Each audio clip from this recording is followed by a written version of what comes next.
Headline edition, July 8, 1947.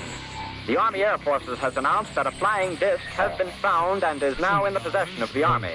Army officers say the missile, found sometime last week, has been inspected at Roswell, New Mexico, and sent to Wright Field, Ohio, for further inspection.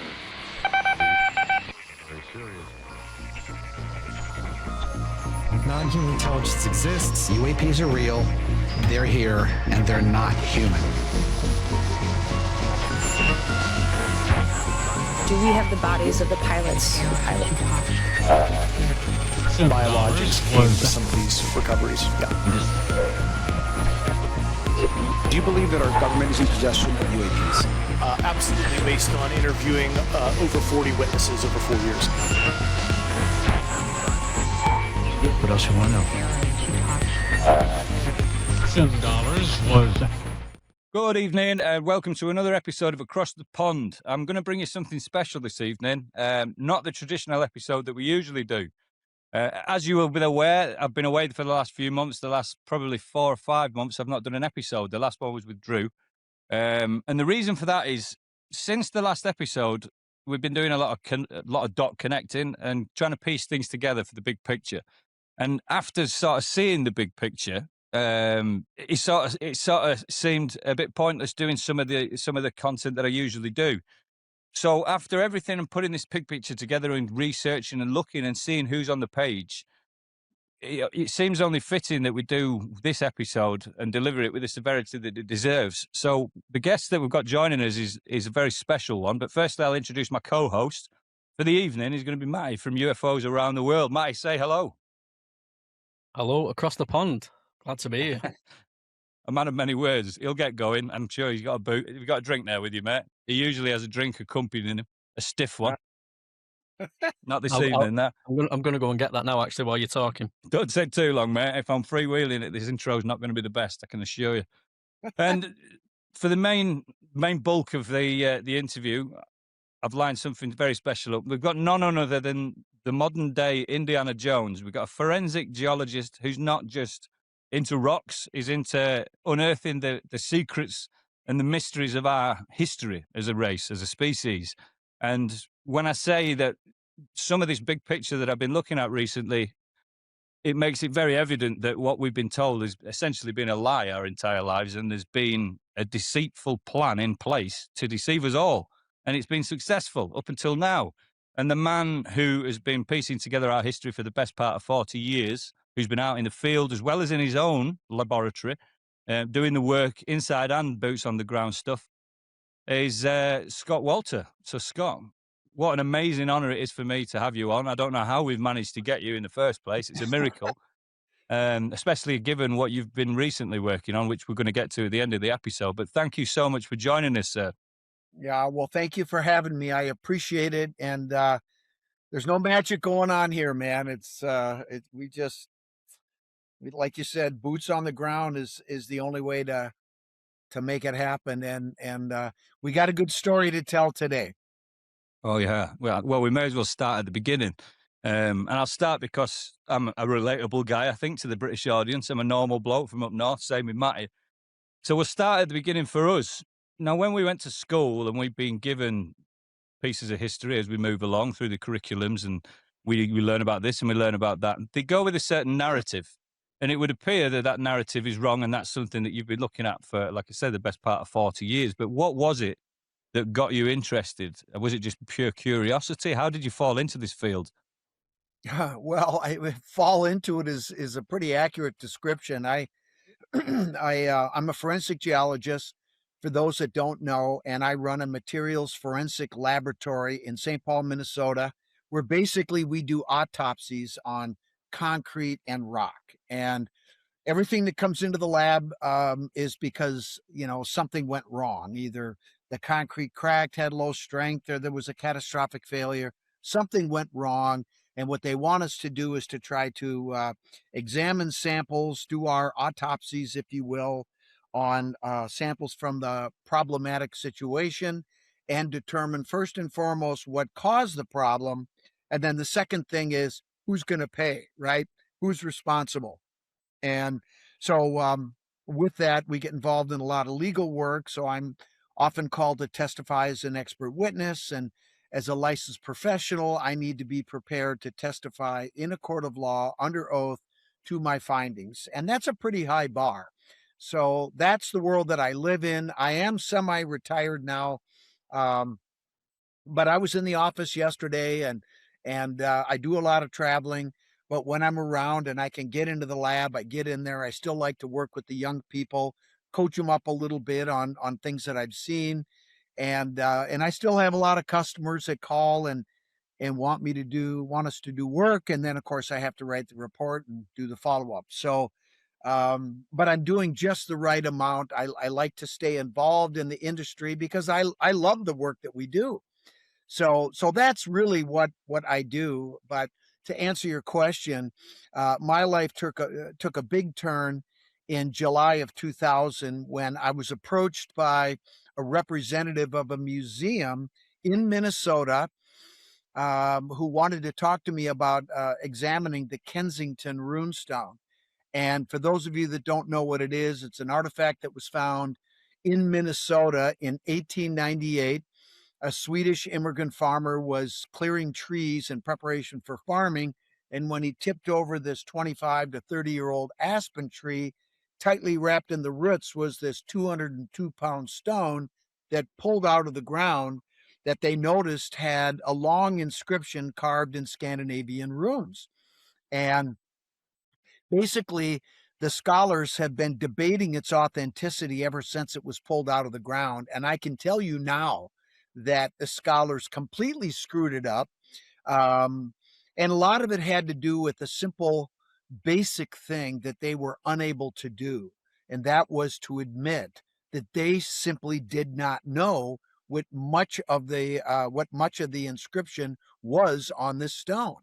Now, after more than 125 or whatever, 28 years now, it's been since the stone was found, we have now found everything. But that wasn't known for over a century. So basically they screwed it up. That's what I'll tell you. And like I said, instead of admitting they didn't know what was there, they said, oh, it's a hoax to try to make it go away. And this has happened many, many times because, well, let me go back. So the stone comes into the lab. We do our analysis. And really what they wanted me to try to do was to age date the weathering of the inscription. Is there a way that we can date how old the inscription is? And keep in mind, the runestone is dated. It's self-dated using pentatic numbers in Arabic placement, 1362. Now, this is the middle of the 14th century. This is 130 years before Columbus, that guy that supposedly discovered a continent a country that he never set, foot on the land we now call the United States of America. And of course, this is one of those bullshit narratives that is simply not true. And so, well, Chris discovered America. So how could there have been Europeans in North America in the 14th century? And that was one of the arguments that people used, right? Well, we now know that that's complete nonsense. So, but the other thing that I have learned after all these years is there are larger forces at work here. They do not want this history to come out, especially the history behind the runestone. And I don't know how far you want to get into that, but I'll just cut to the chase and tell you. Well, first of all, let me go back and set the table, really, the foundation for what led to all of this.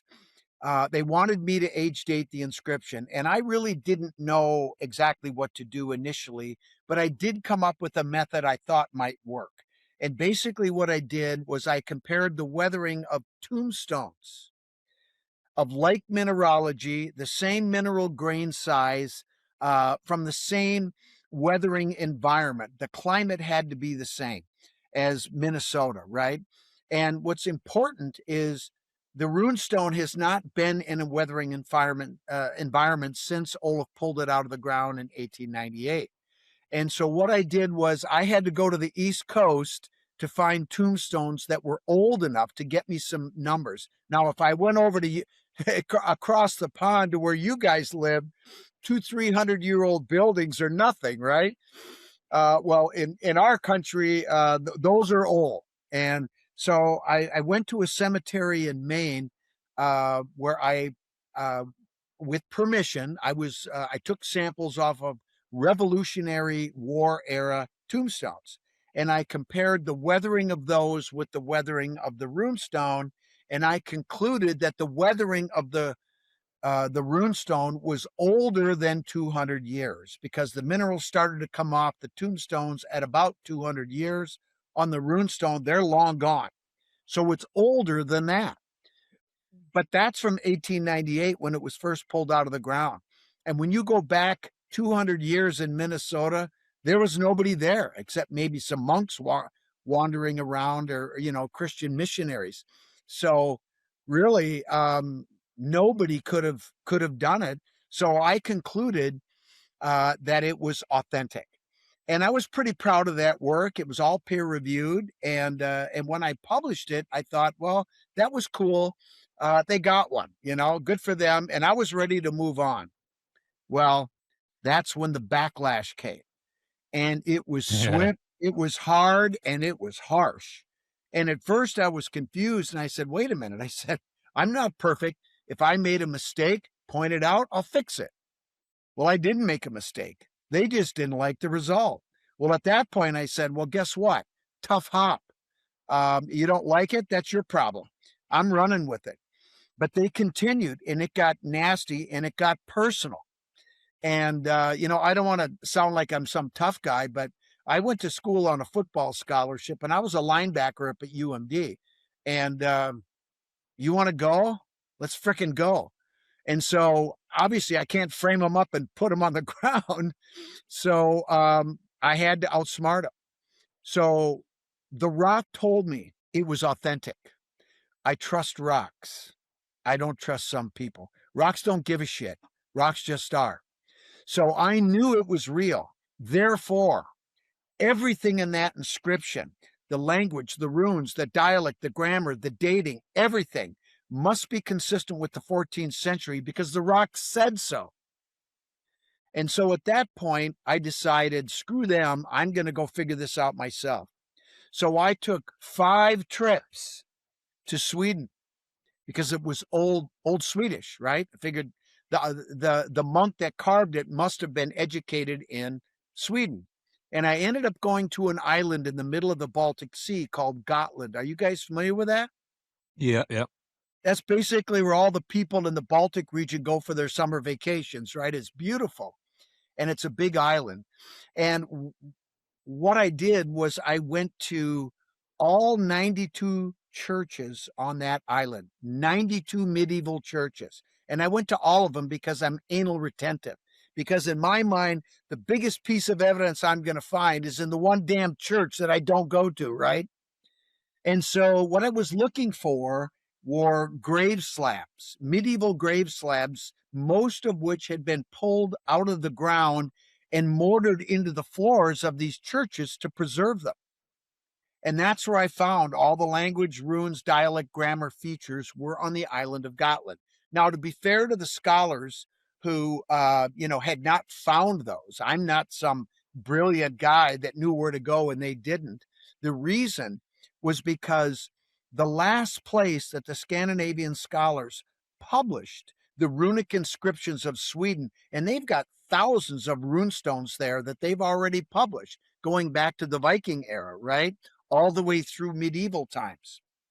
But the last place that they published those inscriptions was the island of Gotland. And in fact, while I was there, some of those papers were being published because they were published in the early 2000s, exactly when I was there. So the point is this: I was the first person to look at those inscriptions in context with the runestone and found everything.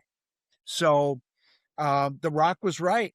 It told me it had to be there, and it was. And I knew it was there somewhere. I just had to find it.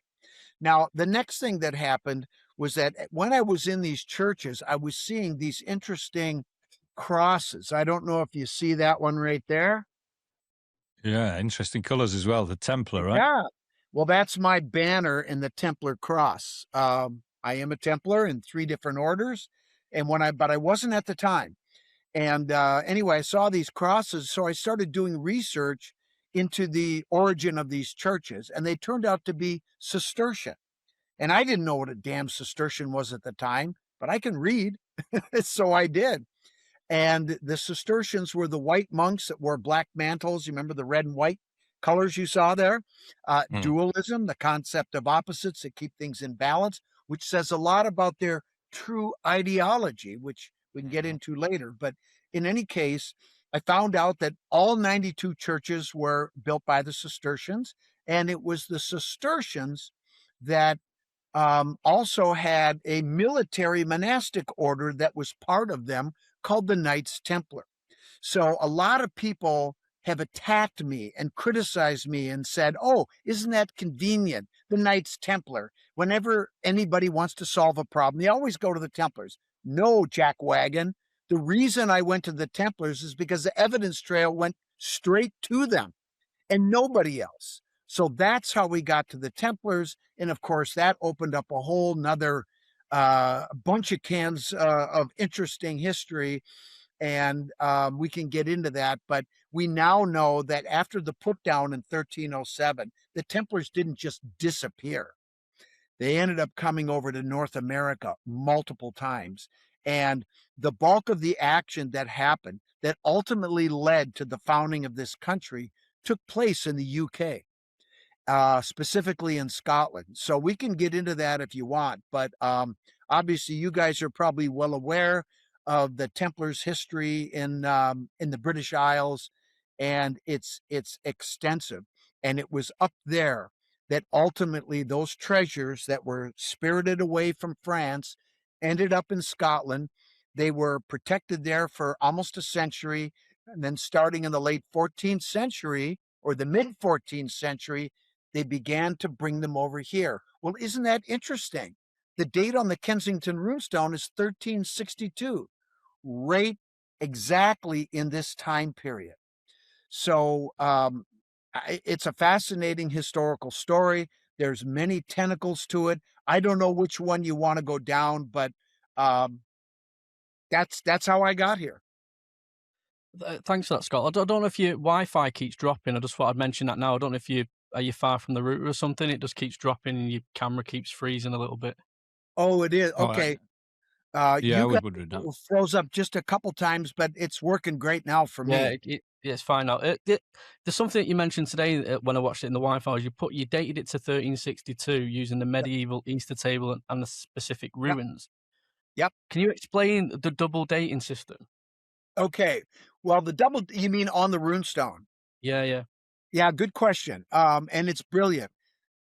So just let me back up a sec. So, when I did the analysis, the weathering study, and I concluded it was authentic, one other thing that I thought was really important, because I started, to read about the history of the investigations and where people, made mistakes, scholars made mistakes. I knew that somebody had to document carefully in detail everything that's in that inscription. So I generated a microscopic photo library of everything, every man-made character in the inscription. And I did this under magnification, under the microscope, using high angle and low angle reflected light to pull out the 3-dimensionality. If you're looking at, say, a tombstone at night, if you take your lantern and you shine it across at a low angle, it'll pop, right? If you shine it straight on, you can't read it, but from the side, you can see everything, even if it's weathered. But anyway, that's what I did. So I took 650 photos in total of all of the runes, the numbers, the word separators, everything. And as I was doing that, I was finding interesting things, like punch marks that were added to the lines, or short little strokes that frankly didn't belong there. And every time I did that, I would put them in a separate folder called Odd Runes. Okay. So we had a whole bunch of those things that I noticed in the inscription that were clearly man-made. And if they were man-made, they put them there for a reason. Okay. They're not mistakes. So So the runestone is dated 1362 at the very end of the inscription using pentatic numbers in Arabic placement. In other words, 1, 3, 6, 2. Together, 1362. And what's interesting, in the early part of the 14th century, this is where I learned about the medieval Easter table. And basically what they would do is take the runic alphabet at that time, which they called the Futhark. The reason for that is because the first letter is F, U, thorn, O-R-K, and so on. And what you would do, and there were 19 runes in the alphabet at that time. And the first 7 are what they call the Sunday letters. The remaining 12 are what they call the golden years. This is how you make a date. And there was a table that was published in 1314 called Ole Worm's Medieval Easter Table. And to make a date, you need a Sunday letter, one of the first 7 runes in the alphabet, a golden year, one of the remaining 12, and a column number. Those are the 3 things that you need to make a date, right? Now, just so you guys know, I saw this double dating, or this Easter table dating and double dating on the grave slabs in those churches, on bells in those churches, and sometimes they would put the date over the entrance to the church. So this thing, I saw a bunch of examples in Gotland, right? So this tradition is there. But on the runestone, the very first thing in the inscription is the number 8. And to make an 8, you just make a vertical line. At the top, you make a half loop and then 3 marks. So this is 5, 6, 7, 8. The second horizontal bar had a dot at the end of it. And you can see it. It's punched right in there. So I put that one in the folder. But I pulled it out because it's the only number that has a modification to it.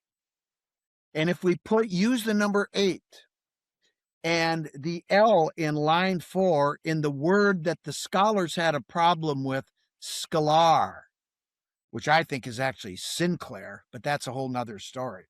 But there's a little bar in the middle of that L that doesn't belong there. So if you pull out the L, that works great as a golden year, because it's a 12th letter in the alphabet. The very last thing in the inscription on the face side, there's also the split side that has 3 more lines. There's 9 on the face side. There's a U rune that has a little cross at the bottom, and that doesn't belong there either. If you pull those 3 things out and you plot them on the Easter table, you get a date. And that U, by the way, works perfect as a Sunday letter because it's the second letter in the alphabet, right? F-U, thorn, R-K. And if you plot those 3 things on the Easter table, guess what date you get? 1362. 1362. What? We've already got the date and pentatic numbers in Arabic placement. But guess what? What if somebody took a chisel and added another bar to the 3 in 1362? You've just added 100 years, right? Can't do that, because we protected the date by using an Easter table dating code that's consistent with the time and the tradition. And why would they do that? Because the runestone is a land claim. It was a Templar land claim.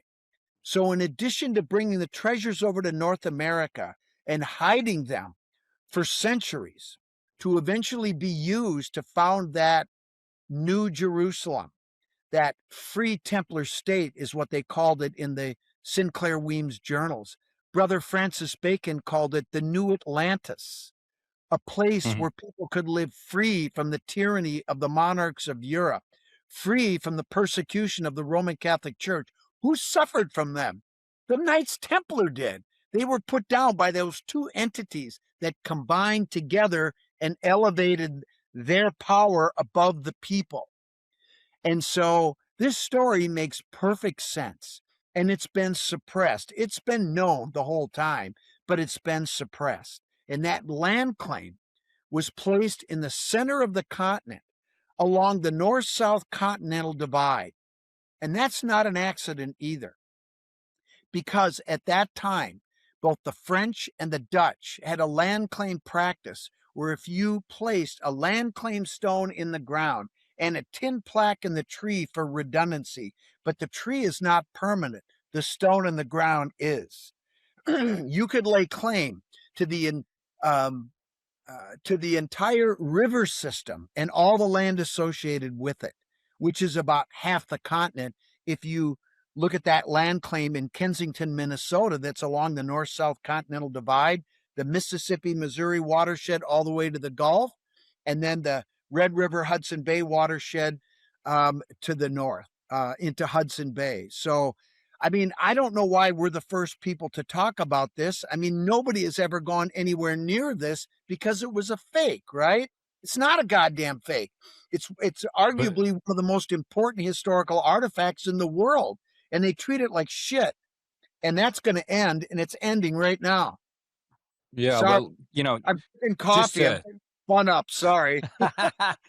You've had, obviously there's a lot to unpack there, but just honing in or just narrowing in on the Templar. I mean, we've mentioned your recent interview on the basement with AJ. Previous to that, a Grandmaster or I think is it the Grandmaster? Tim Hogan. Yeah, Tim Hogan. He was on the basement and he was talking about the Templar and its sort of its role throughout history and in retrieving said artifacts and stuff. Yeah, and you're part of that as well, but the suppression side of things, Tim said on that episode that the Templar, not only did they have the hidden knowledge that they've obviously been retrieving all these years, but they also had technology as well, hidden technology in their possession. And he said he obviously didn't let on where it was, but he said of it, he knew of its existence and he knew where it was. But the question I've got essentially is why, if they've got that, do they suppress it? Why did the Templars have that? Yeah, I mean, if Tim's admitted on that episode that they've got this hidden knowledge and this technology, and it seems to be a force for good, then like, why won't they reveal what it is and how could, if they've got the power to essentially change mankind? Yeah, well, the reveal is happening right now, and Tim and I both agree that the green jar and the scroll is really the first part of the reveals that are going to happen. I know where the other artifacts are as well, the secret vaults. We know of at least two of them, I should say. There's probably more out there that I don't know the location, but I do know the location of two, as does Tim. And those are going to be revealed in due time. But is one of them Egypt by any chance? No, I'm talking about the ones here in North America, in the United States. Okay. They're both in the United States. One is in Washington, D.C., and one is in Montana. We've talked about it before. Montana's a big state, so. But anyway, there's and actually the runestone has clues to its location within the inscription as well, and that's one of the things that the scholars have no idea and understand, is that the Kensington Runestone is filled with symbolism, allegory, and code. And if you don't know the keys, you're not going to be able to decipher it. And we have been able to decipher all of it. And I will say that there is information on the runestone that would lead you to one of these vaults. So there's a question I want to ask about this. So the hooked X appears 22 times, you said, plus 10 unknown VW runes. What do the unique symbols suggest about who carved this? Well, the hooked X is a symbol that was created by the Templars. It's basically a stonemason's version of the Hebrew Aleph symbol, which is the first letter in the Hebrew alphabet, which in Hebrew mysticism stands for God. It stands for an interconnectedness, for a shared purpose. It's the perfect symbol. I mean, if you break it down symbolically, it also represents that that concept of opposites, male, female, heaven and earth, good, bad, light, dark, yin, yang, that keeps things in balance. It's like that black and white dualism of the Cistercians and the Templars and their white tunics with their black mantles. And the hook represents the continuation, the perpetuation, the generation, if you will, of that ideology and thought. So it's the perfect symbol. And we've since found it in many places that, funny, just so happen to be associated with the Templars. So there's no question as to who is involved here, what tradition is involved, and their symbolism. Once you understand it, once you've been initiated into it, as I have, and Tim has done some of those initiations. We've been working very closely together about trying to educate people. And, getting back to the green jar and the revelations we're going to talk about that are in the documents we found in the green jar, Tim and I agree that, and it's his call because he's the Grand Master. It's not my call. But what we talked about is really before the artifacts like the arcs can be revealed and the other artifacts, the world needs to be prepared spiritually. And I think the green jar is really, it came to us. We decided we're going to reveal it. We found it less than a year ago. We found it last August. But we had to decode it first and foremost, and then we had to talk about how we wanted to reveal this, because this isn't kidding around. This is important stuff, and this is a I don't have to tell you guys or anybody that listens to this podcast. The world is spinning backwards. I mean, Can I ask something? are truly messed up. And I'm talking to a couple of Brits here, and I feel like I have to apologize to you guys for the way that our government is acting right now. This is not who we are as Americans. I know you guys know that. This is the biggest crock of bullshit. Over here. I'm so sick of it. I feel like every time I travel, I want to apologize to everybody for our idiot president and the people that he has working. But know this: there is one universal axiom in life. All things end, and this shit will end too. So hang in there with us, okay? Because we will fix this problem eventually. We're going to circle back round to this at the end, because obviously a lot of this stuff is, like I say, pertaining to the modern day and how things are moving towards a crescendo. But just going back to what he was talking about with Tim and this reveal, me and Matty, we came to this subject, and after a lot of connecting, a lot of dot connecting, you look at the science and you look at the spirituality, and you see that they go together, the consciousness element of all of this, as well as the religious elements to a degree. But, as we've already discussed, some of that's been manipulated and twisted as a weapon of control rather than what the code message is, which is coming back to this source. And a lot of these secrets and these suppressed knowledges that as the Templar, as well as other organizations, maybe a bit more sinister, are suppressing from the public. And it's, we'll spin back around to it. But the point I was going to say is, you mentioned something about a spiritual awakening needs to happen before this other reveal. And me and Matty, we've come to this via the UFO subject specifically, which opened the door to the rest. But Chris Bledsoe, he's a big name in the UFO folklore. I know Chris. He's a wonderful guy. Yeah, he's a nice guy. And, I've spoke to him offline. I've spoke to him quite a lot offline. Just in general conversation, I've been fortunate enough to be introduced to him. So we have spoken, and I've bounced some ideas off him. And I genuinely think he's a nice guy and a good guy as well with a message. That spiritual reveal that he's talking about, he's mentioning something about a flash of Christ consciousness in the way that he words it. Is going to happen, this new knowledge coming to mankind. Does that tie into what you're talking about, or does what you're talking about, is it part of a master plan to reveal that side of things afterwards? Or is there something that that we don't specifically? Well, I don't want to come across as like, I've got all the secrets and I know everything. I don't. But and it's interesting that you brought up Chris, because I'm going to be seeing him at a conference here in a little over a month.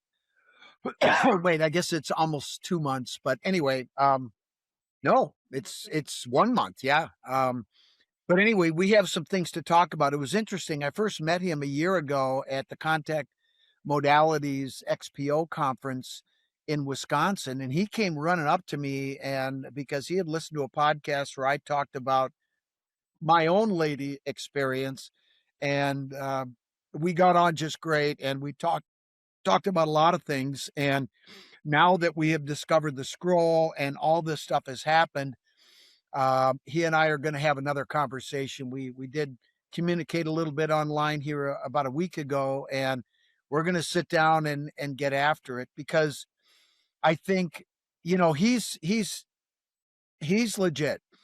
What happened to him, and you know what is happening to him, and the communication that he has been getting is spot on. And I know, like I feel, and like Tim and Janet and a lot of other people that are in a position where, you know, people are listening to what we have to say. We take that responsibility very seriously. We recognize that we are at a very difficult point in time for humanity. And, you know, it's not an accident that for the last 10 years or so, people have been talking about extraterrestrials. People have been talking about this spiritual awakening. And, you know, now all of a sudden the Epstein files come out. We find out that there are some really dark forces at work here that have been controlling the narrative, that have been running the world. And that shit's got to be put down hard now. Do you think, Scott? Do you think that's how we do it? You know, the real stuff here, the stuff that you would prefer to then? I'm sorry. Say that again. Say that again, Matt. Yeah. So you said the dark forces that are holding everything together in the background and stuff like that. Do you think that's what's hiding the true knowledge that you potentially have uncovered? Do you think they're the ones that are gatekeeping this as well? Yeah. And you know, I could tell you a lot of stories. I'll just tell you two quick things. One is, you know, we basically been sanitized off the internet. A lot of our research. I use the example, if you Google Kensington Runestone, you won't see my name, you won't see my research, you won't see any of my books, but it's a fact that right now, and I'm not saying this to brag, I'm just saying because it's a fact, I've published 6 books that all are in part delve into research we've done on the Kensington Runestone. But there's nobody walking on the planet that knows more about this artifact than me. It's just a fact. But yet we've been sanitized from the internet. If you Google it, it's a fake, you know, blah, blah, blah. And I don't think that's an accident. Now, there are also people online that I think have been hired, frankly, to undermine our credibility, to attack us. And I'm not going to go in and give them the honor of even naming them, but I think you know what I'm talking about. So that's going on. And then about 7 years ago, I was approached by somebody with the government who wanted to talk to me about disclosure. And long story short, sorry, just to interrupt you. When you say disclosure, does that mean disclosure as in the alien subject? Yes. Okay. Yep. And anyway, after he convinced me that he was who he said he was, we worked together for about 3.5 years. And then it got to the point where we had a falling out. It literally almost came to blows because he was trying to manipulate me and fill me with misinformation and disinformation. And it pissed me off. So basically I said, screw you, we're done. And we haven't talked for 2-3 years now.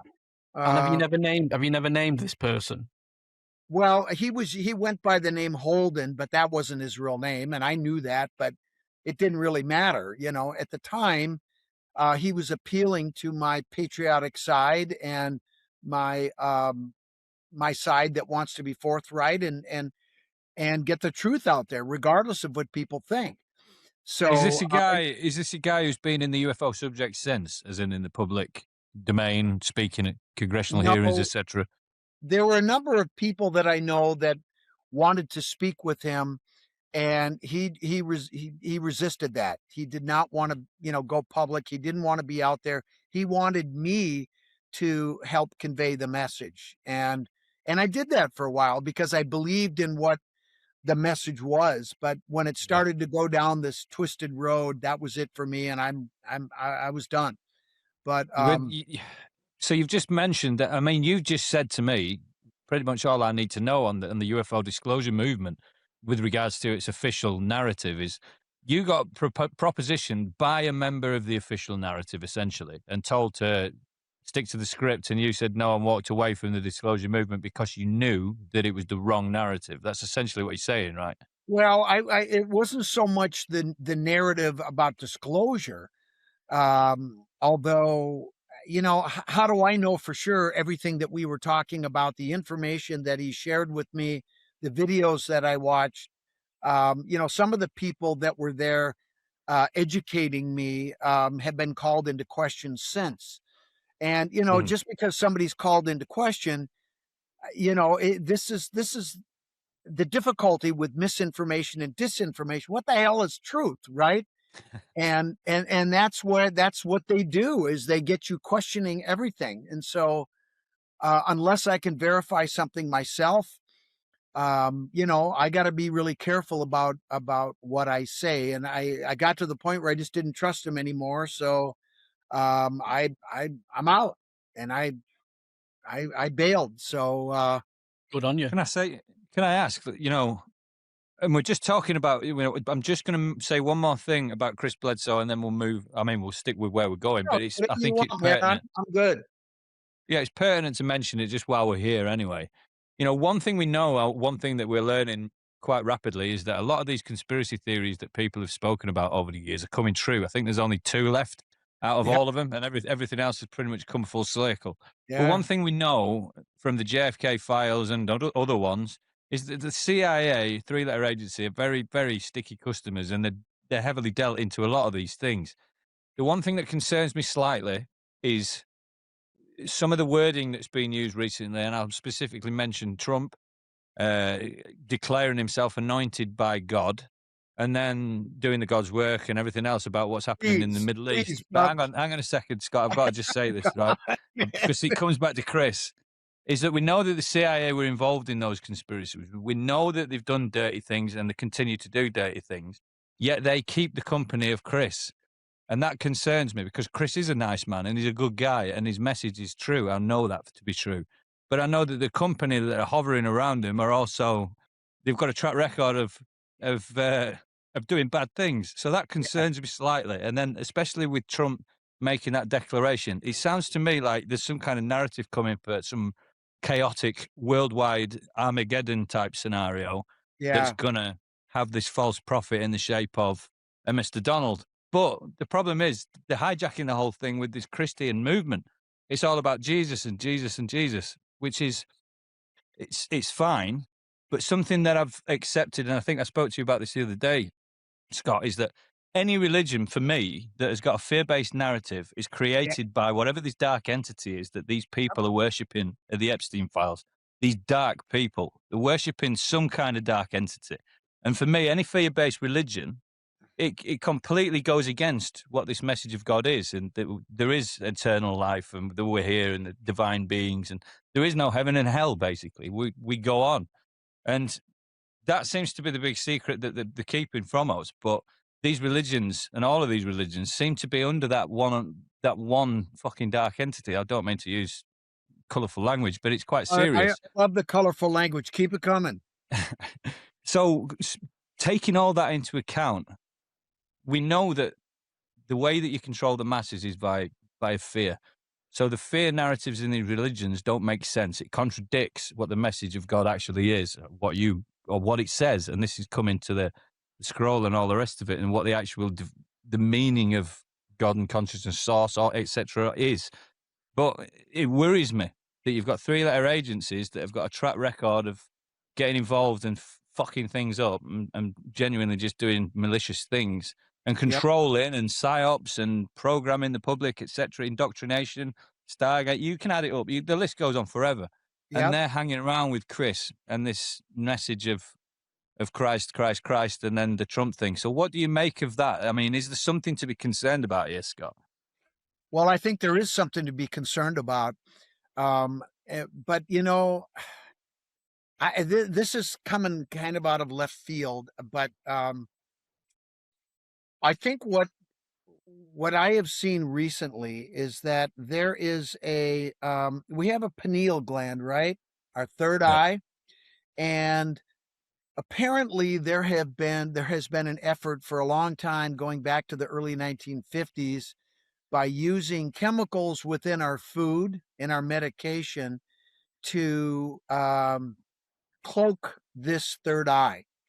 And I think that has really been, frankly, at the core of how they've been able to control us, to keep us veiled, and from opening that third eye up to be able to release, for lack of a better term, the powers within us that we have that would be able to keep us from being manipulated the way that we are by these three-letter agencies and these powerful entities, families, whatever you want to call them.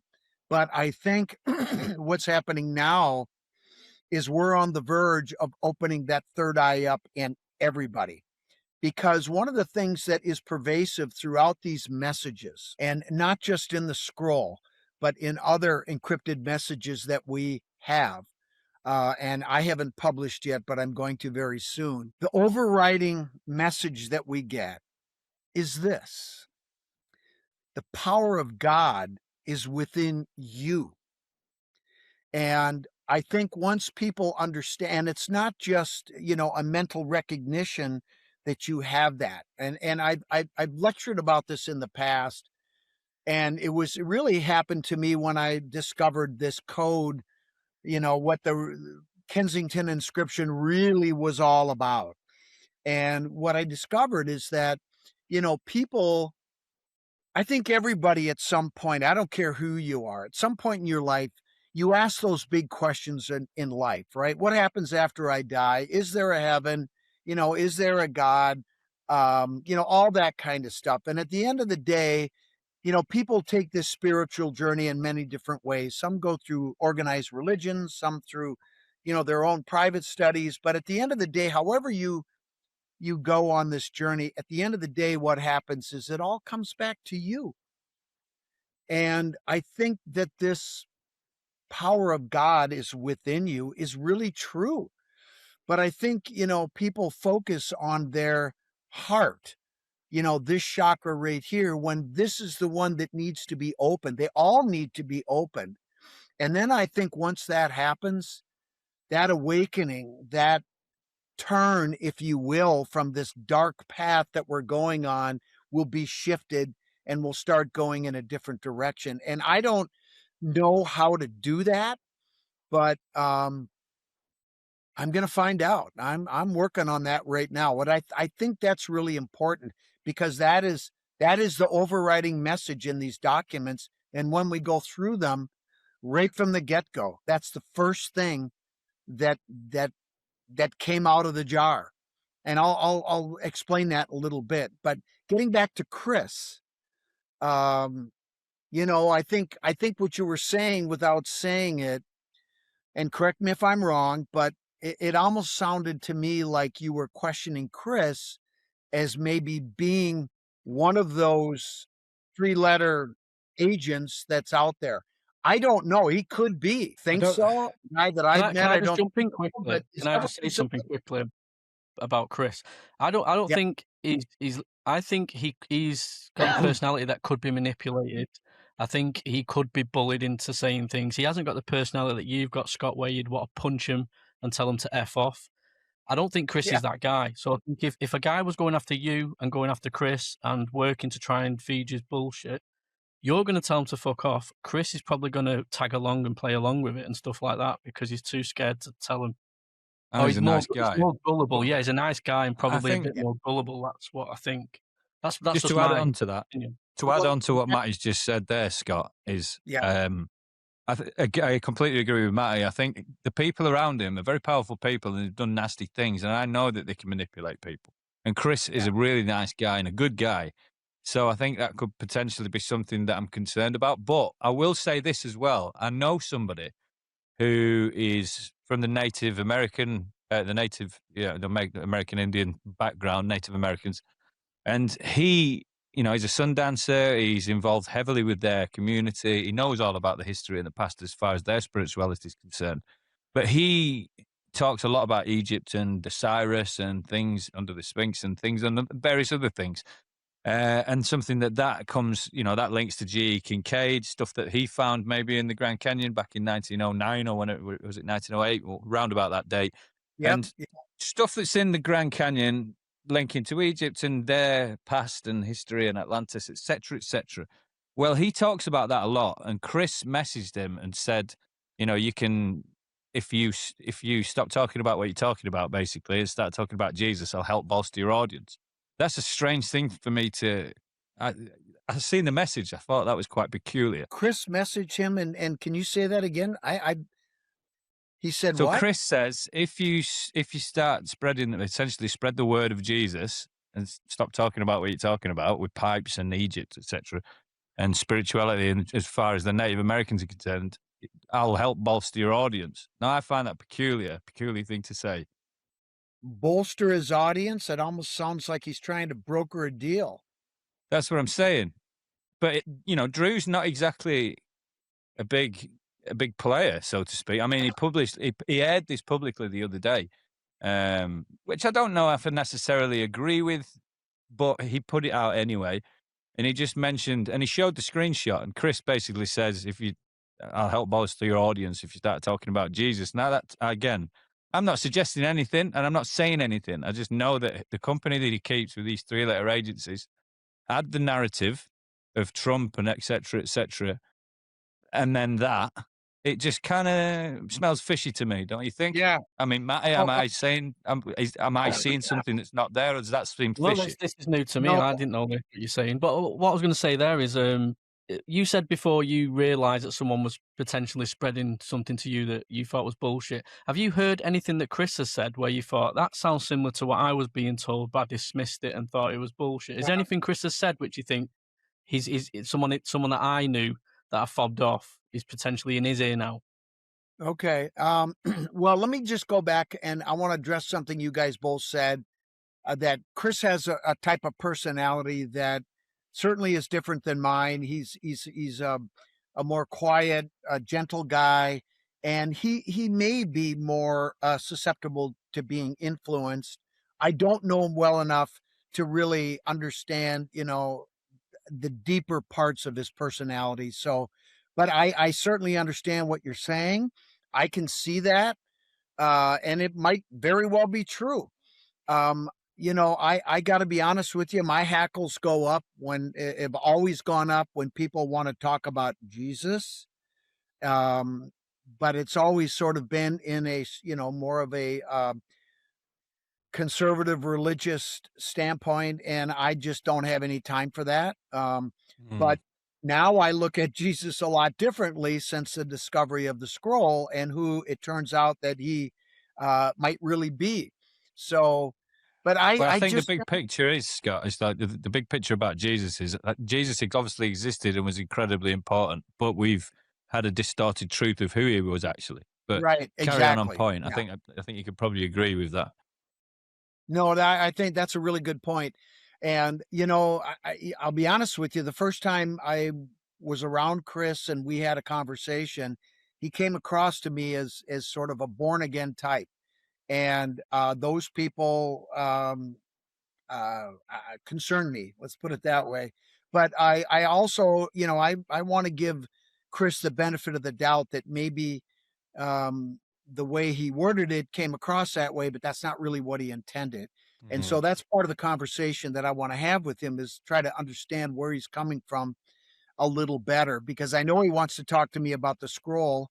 And so I'm going to be interested to see what that interaction with you about that scroll is going to be. I'm very interested to see what he wants to talk to you about that scroll, actually, especially off the back of that comment. Because like you just said there, for the people who are deeply, deeply rooted within these fear-based narrated religions, if there's an element of fear there, that can lead to this manipulation. Because if you're a God-fearing man, you'll do the right thing. Now, who are you going to listen to who's telling you what the right thing is? Apart from a very powerful 3-letter agency and somebody who's apparently anointed by God. So I'm going to be watching this scenario unfold very carefully, I think, in the future, and just in the very near future as well, because we're going to get to, I think we're on a very short time period of when things are going to start hotting up quick from where we are now. So I'll be looking at this very carefully to see where this narrative is going, because I've got an idea in my mind about where this is going. And I've spoke to people publicly about it, not publicly, but offline, about what I think is coming over the hill. So I'm interested to get to where we're going to go to in this interview and see what your thoughts are on that. Hey, Matt, you Lee, got anything else before we... You Go on, can't sorry, just Scott. throw that out there. You can't just throw that out there and just leave us hanging, man. Come Do you want me on. to tell you what I think's going on? Yeah, I want to hear what you think. Come on, let's hear it. All right.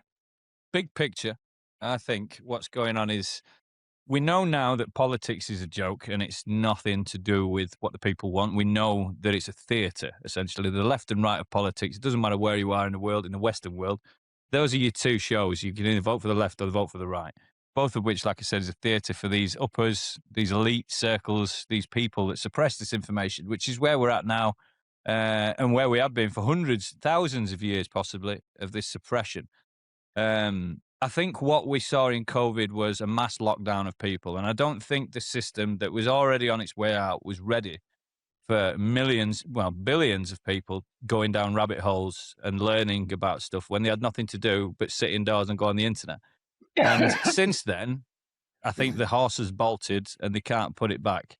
It's the freight train has ran away and people have known too much, learnt too much, and things have unraveled big time for these dark entities, these dark forces running the show. So what I think is a speeding up, or what we're seeing is a speeding up of disclosures, because if they don't control the narratives in any way possible, they're going to come out of this very badly, very, very badly. Probably, jail sentences and worse, because of I don't think of the they can lies. save it. They can't save it. I think the toothpaste can't. out the tube, and you can't put it back. Yeah, for sure. That's what I'm sensing. But the situation I see coming over the hill is, how do you come out of this? If you're the people running the show, right, and you've got control of all of the world's resources and economies, how do you come out of this in the best way possible, smelling of roses? Is you do the best you can to scare the shit out of people to prepare for whatever's coming next. And this is a digitalization. You see it on the left and right of politics.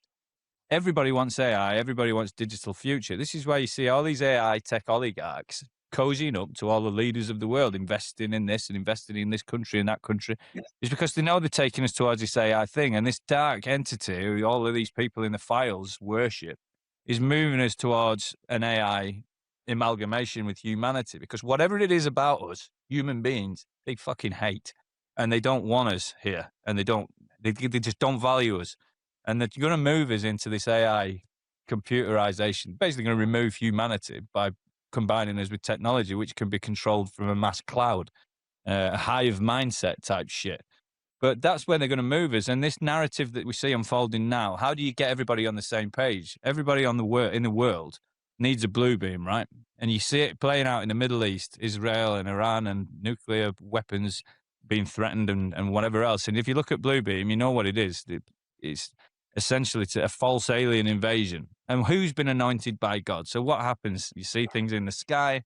It goes around the world. Everybody sees what's going on. Oh, my God. And there's chaos on the streets, bearing in mind, because you need power out and, resources, fuel's going up, energy crisis. You see it all coming over the horizon, this chaos that they're going to put on the streets. And they're going to make the situation so desperate for the world that they need a solution. And that solution is going to be this false prophet, which looks to me like they're shaping up as Trump. And when that happens, he's going to be the man to fix everything. So the world's population's got to get in line behind this new world order regime shit, which is going to be all digital. Because at the end of the day, if you're going to start wheeling out technology that they've had hidden behind the doors for so many years, it makes sense that they make maximum amount of money off it. And if that technology allows for us to be able to travel off-world at the various other places in the universe, they're going to need a chip and pin machine, which comes from this quantum tunneling technology that they've got, right? So you can purchase anything you want, wherever you want in the universe, and it comes back to the central digital bank of the world. So you can see where I think that's where they're taking us towards this digital AI future construct, or where they want to take us, but it's not going to happen. As we've mentioned, the toothpaste is out the tube. And I think this thorn in the side, which has been the Epstein files, which is growing and growing and growing and growing, is just too much. And there's no way for them to move now. There's disclosures imminent. And there's too many people in the general public like us talking about the truth. And we're not going to take this shit anymore because, frankly, what they've been doing behind the scenes is fucking sick. It's sickening. And not enough people are talking about it. They're talking about Iran and all of these other fucking narratives that have been force-fed down our throats by the mainstream.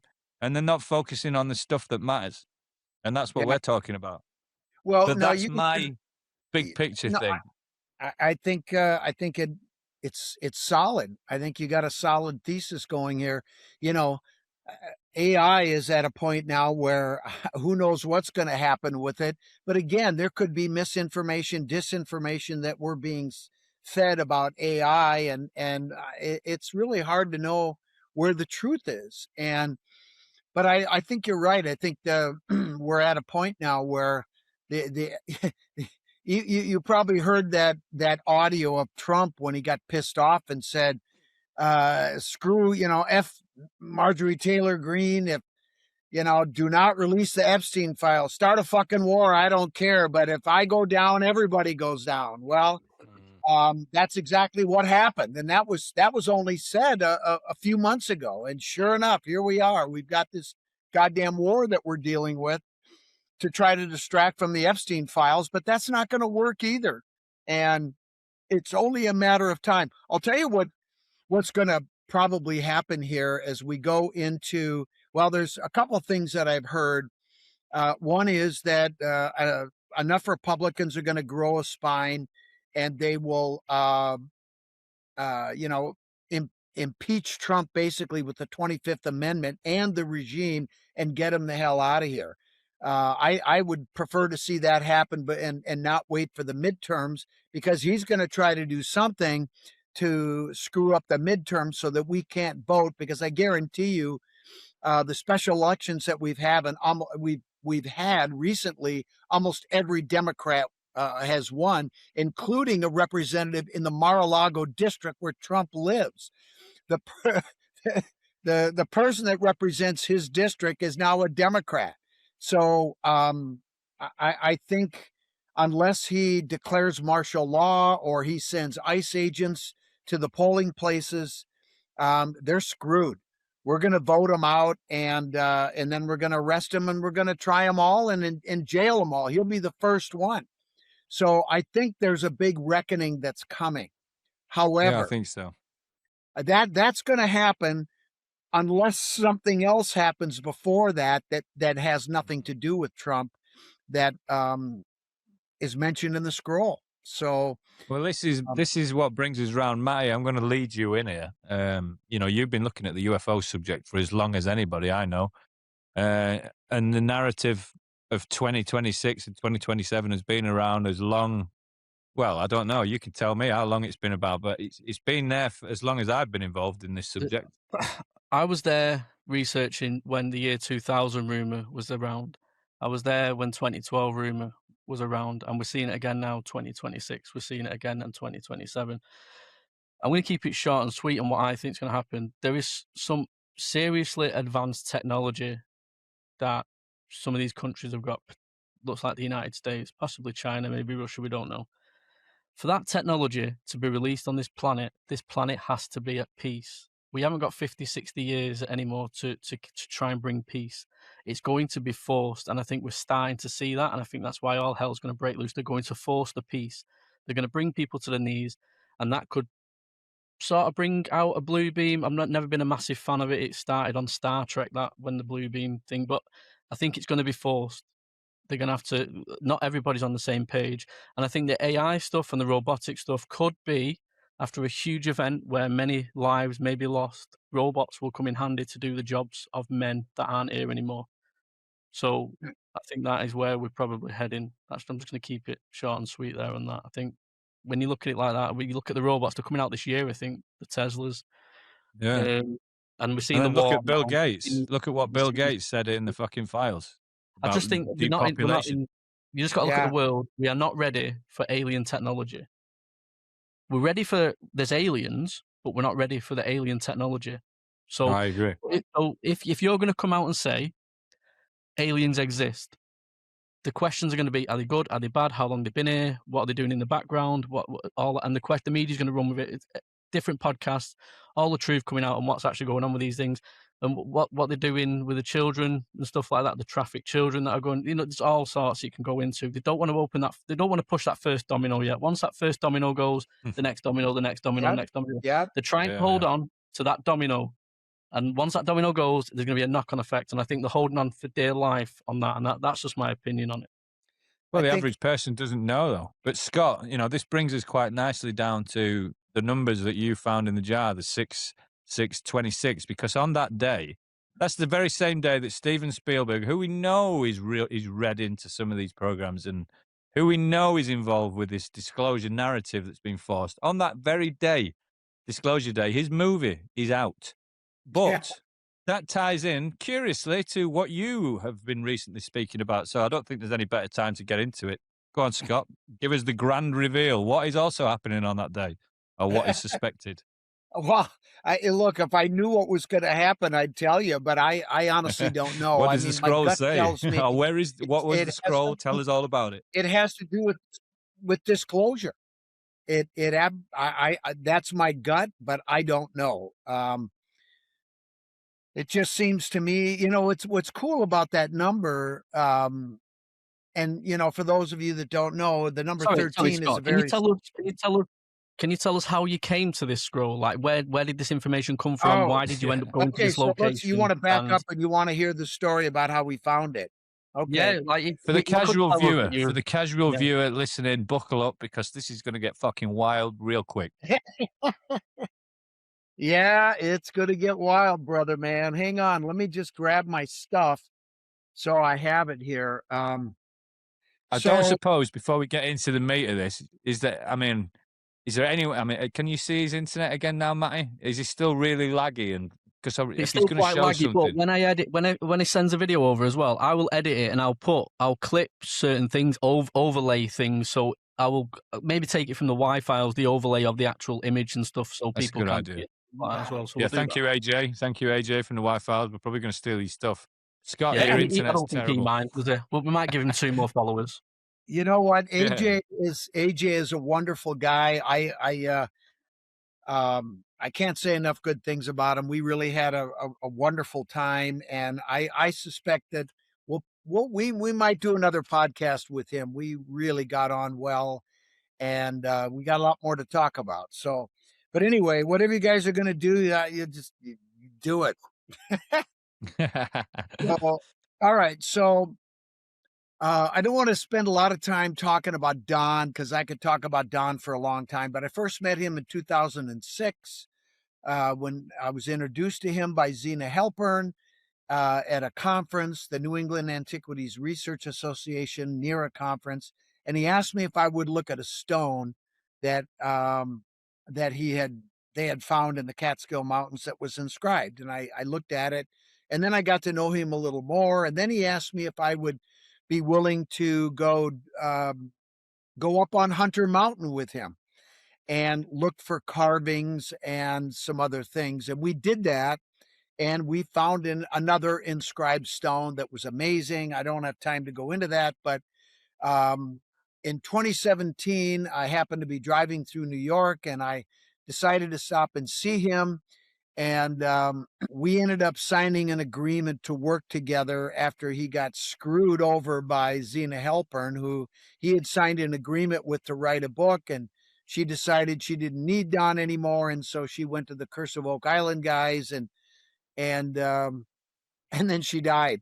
And I'm not saying she deserved it or anything. I love Zena. I knew her for a long time. She was very passionate. She was very loving, but she was also very stubborn. And sometimes that worked against her. That can work for you and it can work against you. Any case, in 2017, I said, well, Don, why don't you and I work together? And so we signed an agreement. We've been working together ever since. Well, the bottom line is that his best friend and a bunch of other guys worked for an agency that did work for our government. They were hired by military generals. They were given certain things to do that were very dangerous in many cases. Some of their personnel were killed on the job, and they took out some people, some bad people. I know a lot about the work that they did. Don doesn't want me to talk about it, so I'm not going to until after, hopefully I'll outlive him. He's 83. He's got me by quite a few years, but all I can tell you is they did some wonderful work that helped keep us all safe.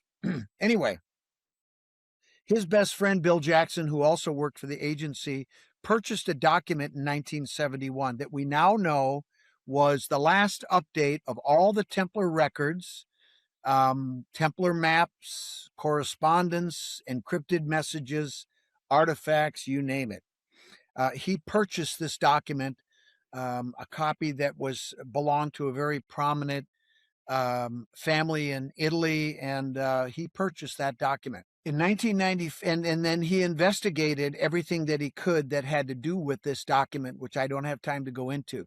In 1994, he realized he was dying of arterial sclerosis and Parkinson's disease, so he sold the document to the Vatican.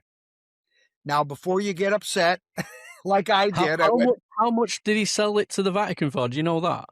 Yes. Can you release that? $365,000 at that time. Now, that's cheap. Well, hold on. When I first heard that, of course, I wanted to cry, but as it turned out, Bill was a lot smarter than we were giving him credit for at the time. It turns out that in 2013, Don got some undeveloped 35 millimeter film from one of the colleagues in the agency that Bill had given this material to, and he got it to Don. We developed those pictures, and it was photographs of everything that he had sold to the Vatican. So we have it. But what we didn't know, and we didn't find out until 2017 and subsequent to that, is that Bill also, before his death, he died in 2000, so he lived for 6 more years after that. He had disseminated the most important parts of the document. Hey, Jan, that's reflecting up here, and I can see it. She's looking at some of the documents right now that we have that we've gotten from Don over the years, and it's reflecting. Anyway, what we found out is that Bill Jackson had disseminated the most important documents and artifacts to his brothers in the agency with strict instructions upon their deaths that this material would go to Don Rue.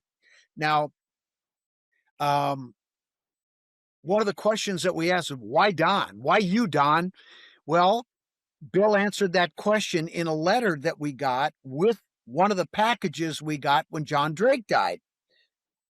He said, Don was my best friend.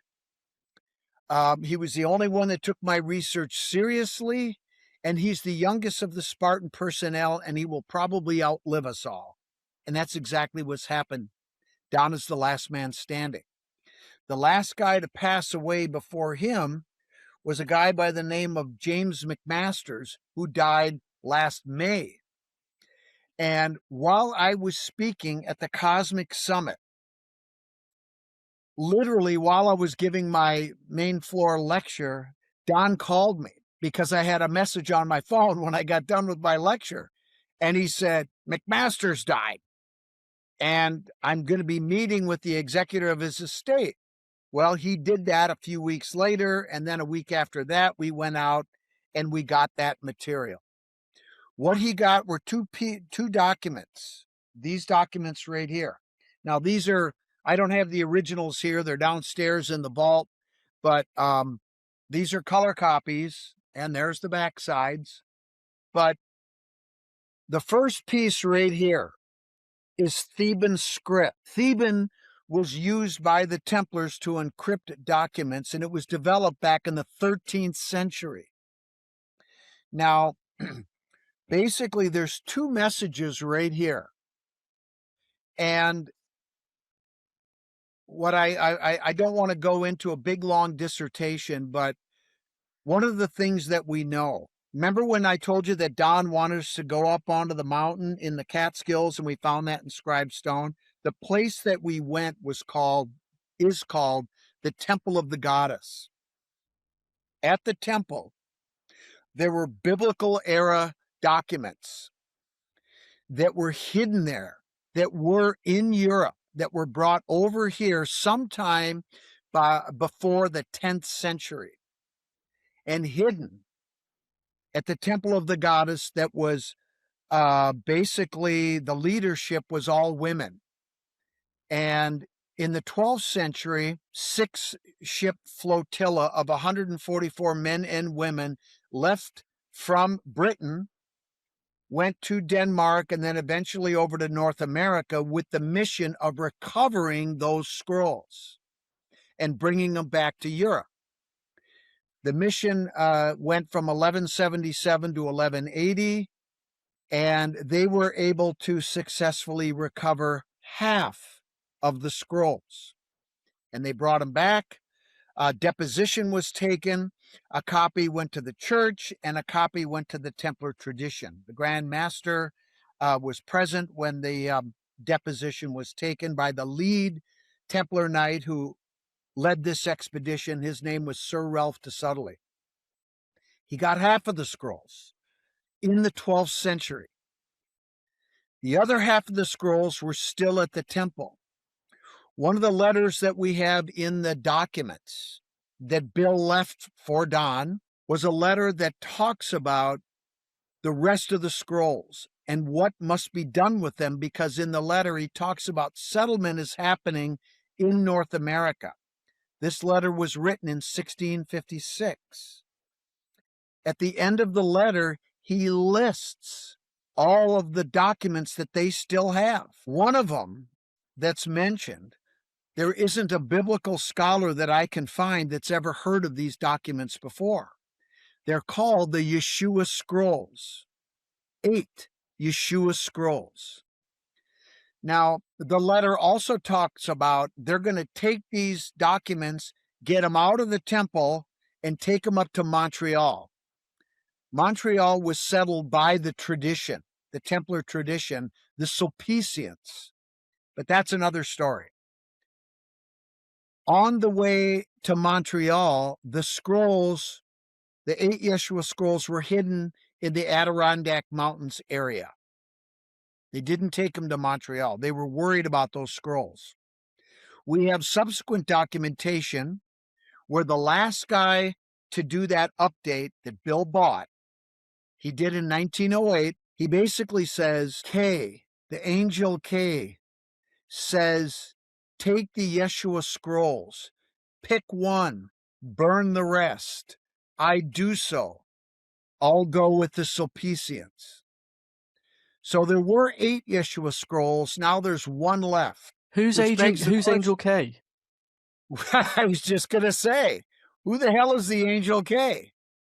I'm just going to cut to the chase and tell you in the document. He is mentioned multiple times.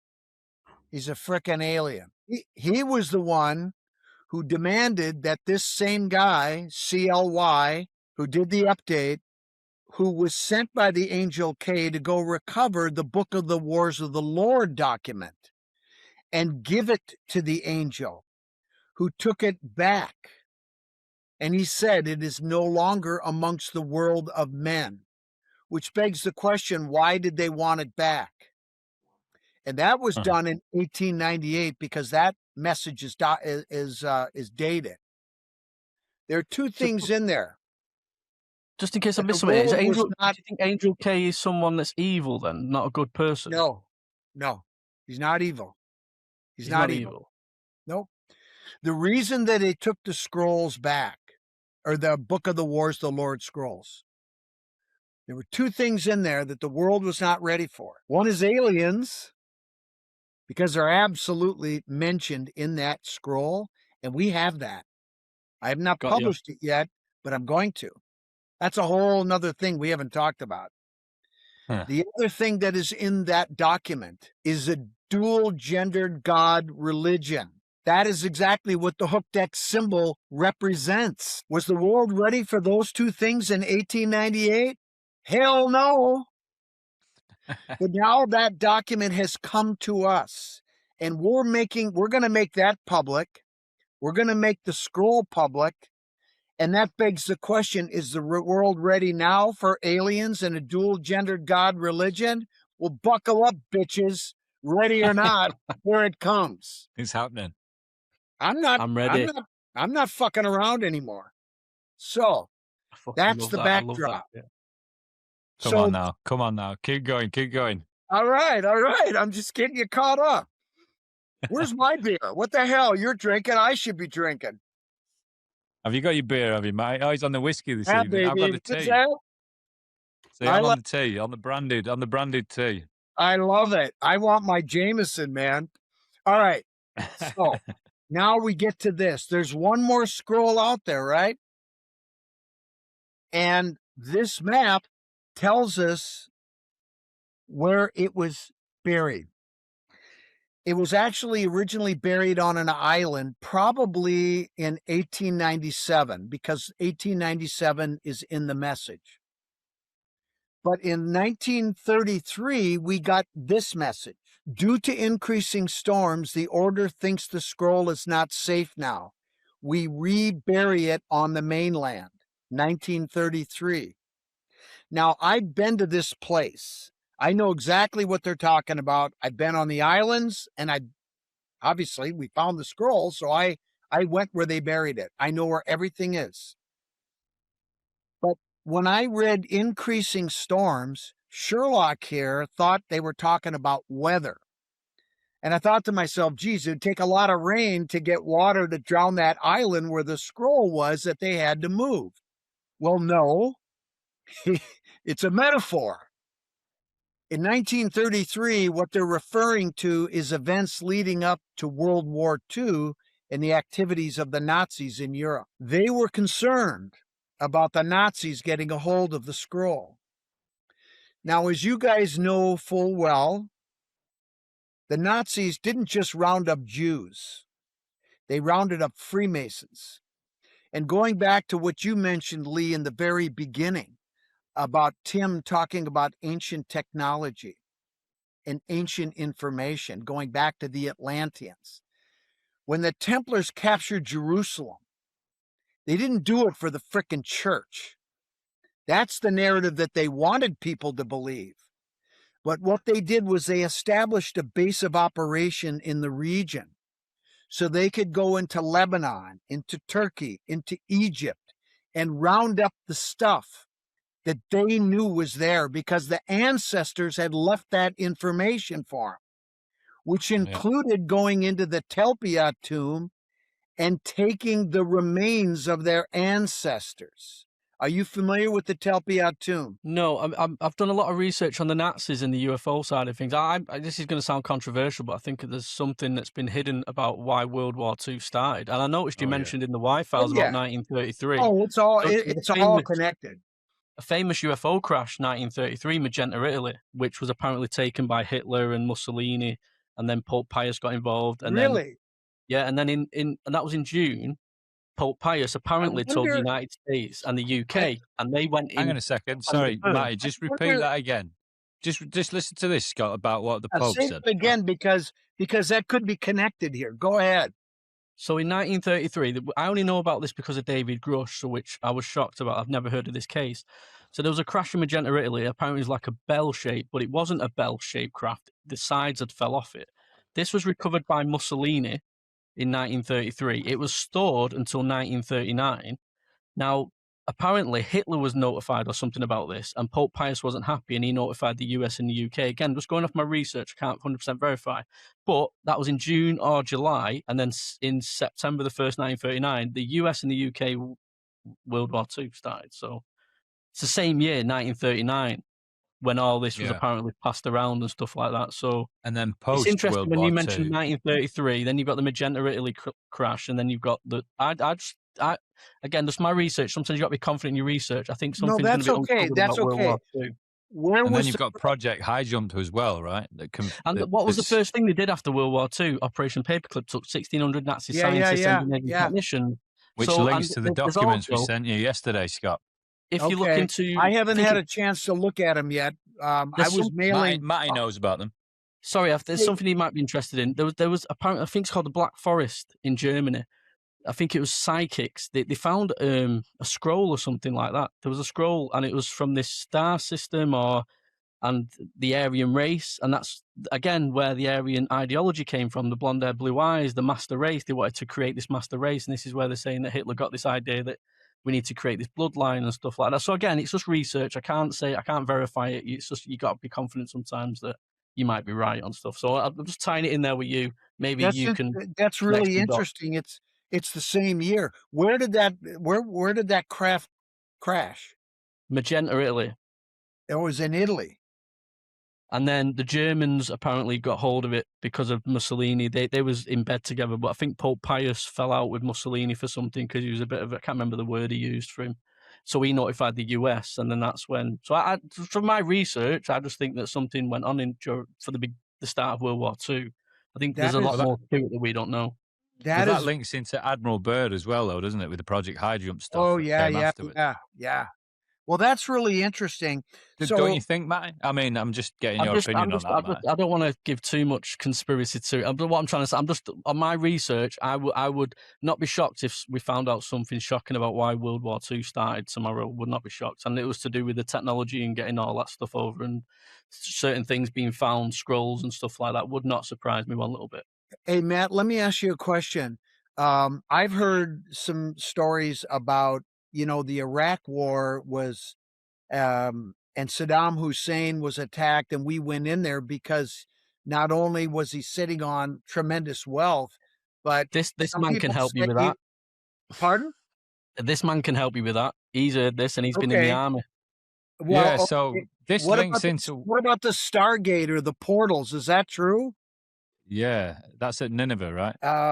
Say again? So I was sort of waiting until the end because it links into what you're saying about... well, I can wait one, but I'm going to ask it again, so I want to hear about this. Does it make more sense to pull it together at the end? Yeah, the reason I was going to link it because I was coming back to Saddam Hussein and Nineveh and what's there. Sort of how it links to the narrative, how it links to disclosure, and sort of, I think some of the stuff that you're talking about within these scrolls. Okay. Well, let's get the scroll out, and then I'm going to come back to you, so don't go anywhere. And I'm still on the same drinking. Okay. I feel like I need something stiffer than tea.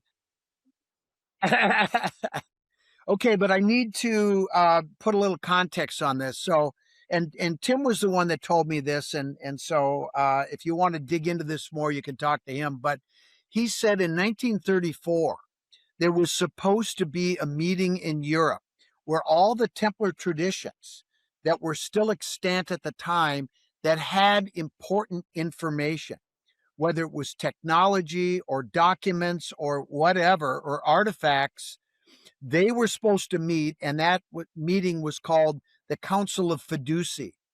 But it never happened because shit just got too crazy.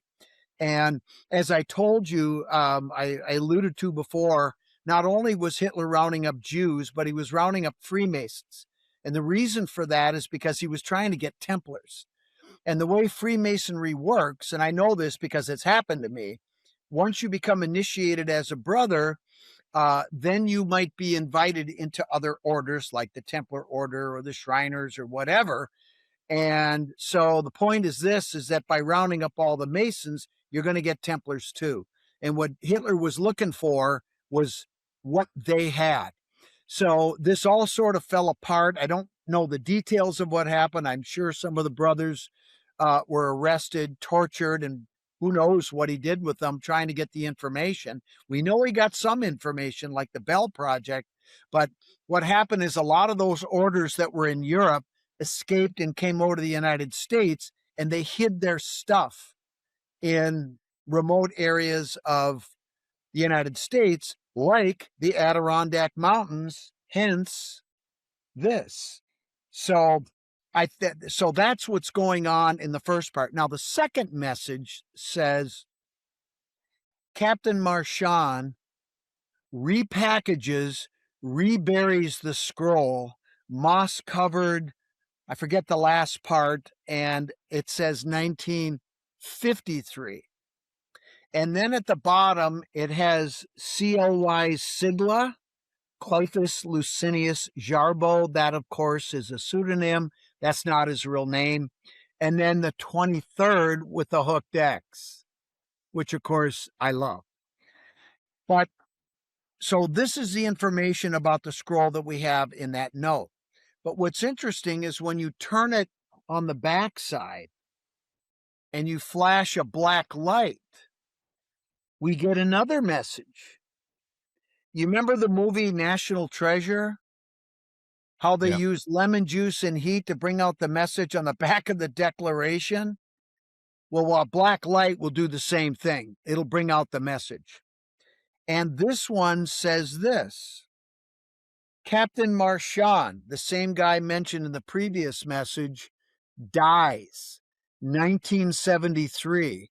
Exact location of scroll lost to us, with a hooked X. And so when I first read that message, I went, shit, should we even bother going after this? But then I thought about it and I go, wait a minute, that's got to be a false flag. That's trying to get us to not go after it. Or let's say the Nazis or some bad actor got a hold of this, and then they see this invisible message on the back. Maybe that would deter them, because it almost deterred me.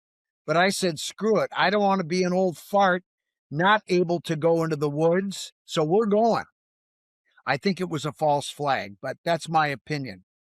So we went. And what we had to do was rent a float plane to get to this lake that's on this map. There are no roads, there are no houses, no cabins, there's nothing. This is way the hell out there to this day. And so if you look on the northern part of the island, do you see those 4 dots? Yeah. Yeah. Okay. There are the 2 islands right there. Let's see. Oh, well. Anyway, you see where it says 320 degrees, 138 feet? Yeah. See the 138 feet from that far right boulder? Those dots are glacial boulders. They're huge. They're as big as a big recliner, about 4 feet tall. And so the 320 degrees has got to be an azimuth. So when we went there, we started at that boulder. I took out my phone. I plotted 320 degrees, and I paced off 138 feet. We started metal detecting. We got a hit. I started digging. I get down about a foot, and then I pulled out an aluminum vessel for cooking. Garbage, right? Well, the azimuth, if you're off by a degree or two, even only after 138 feet, you could be off by tens of feet.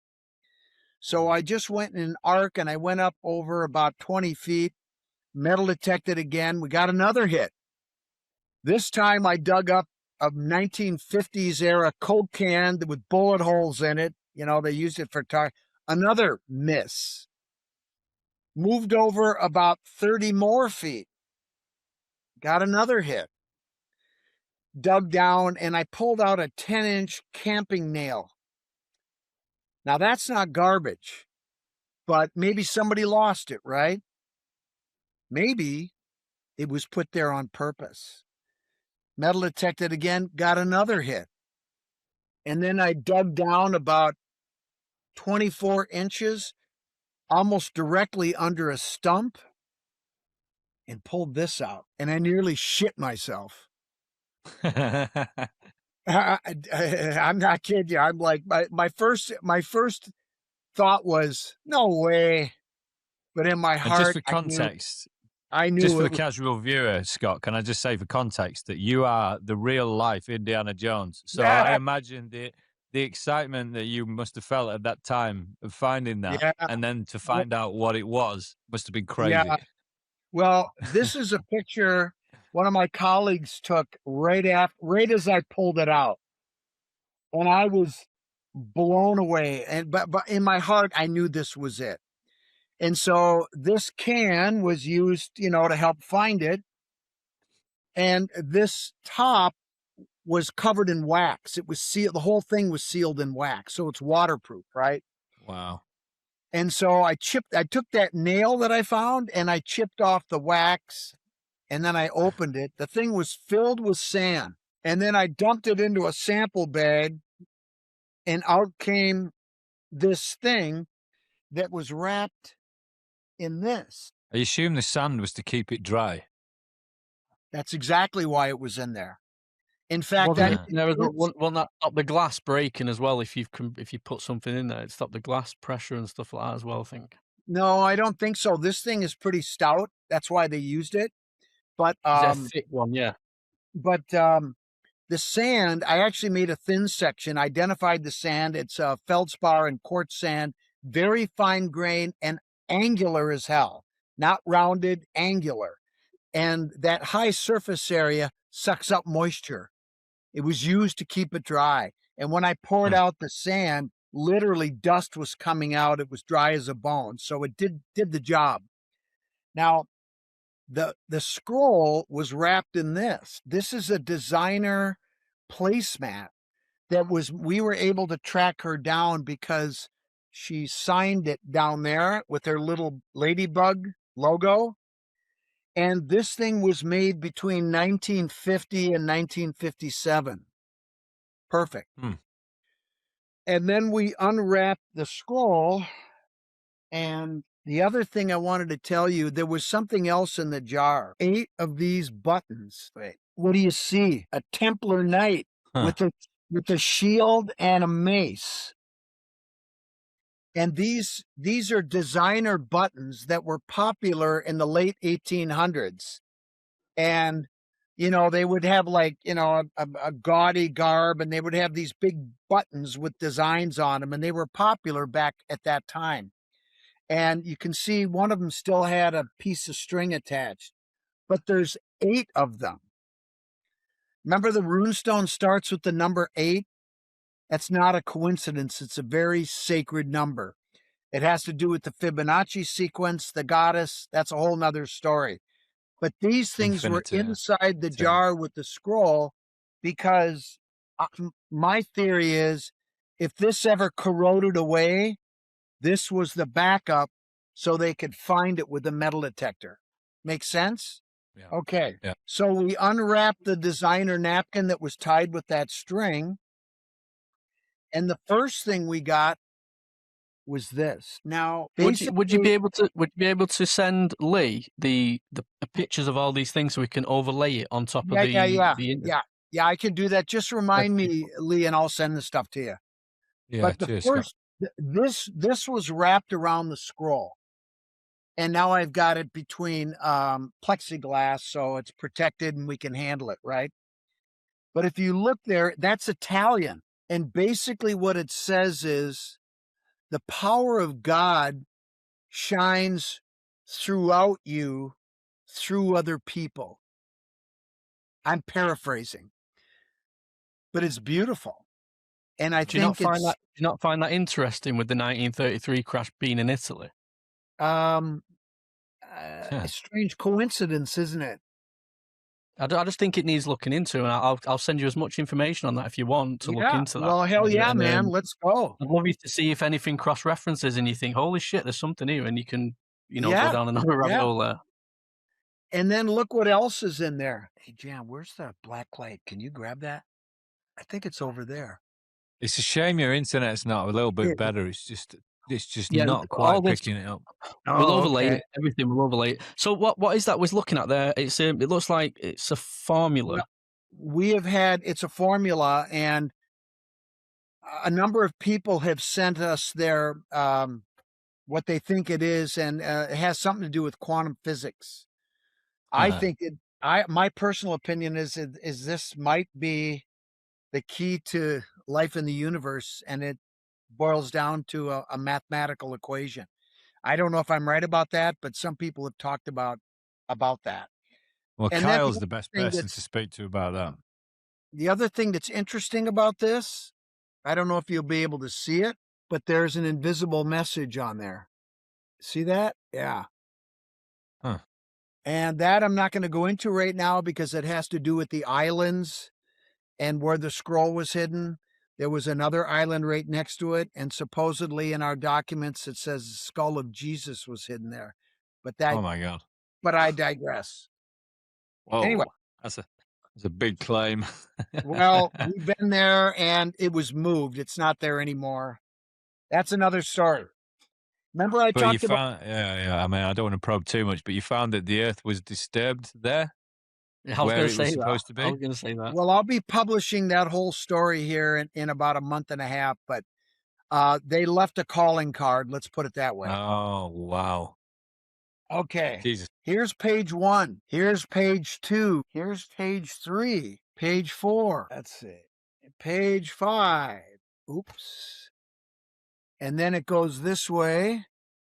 And then this is page 6. And these are the originals.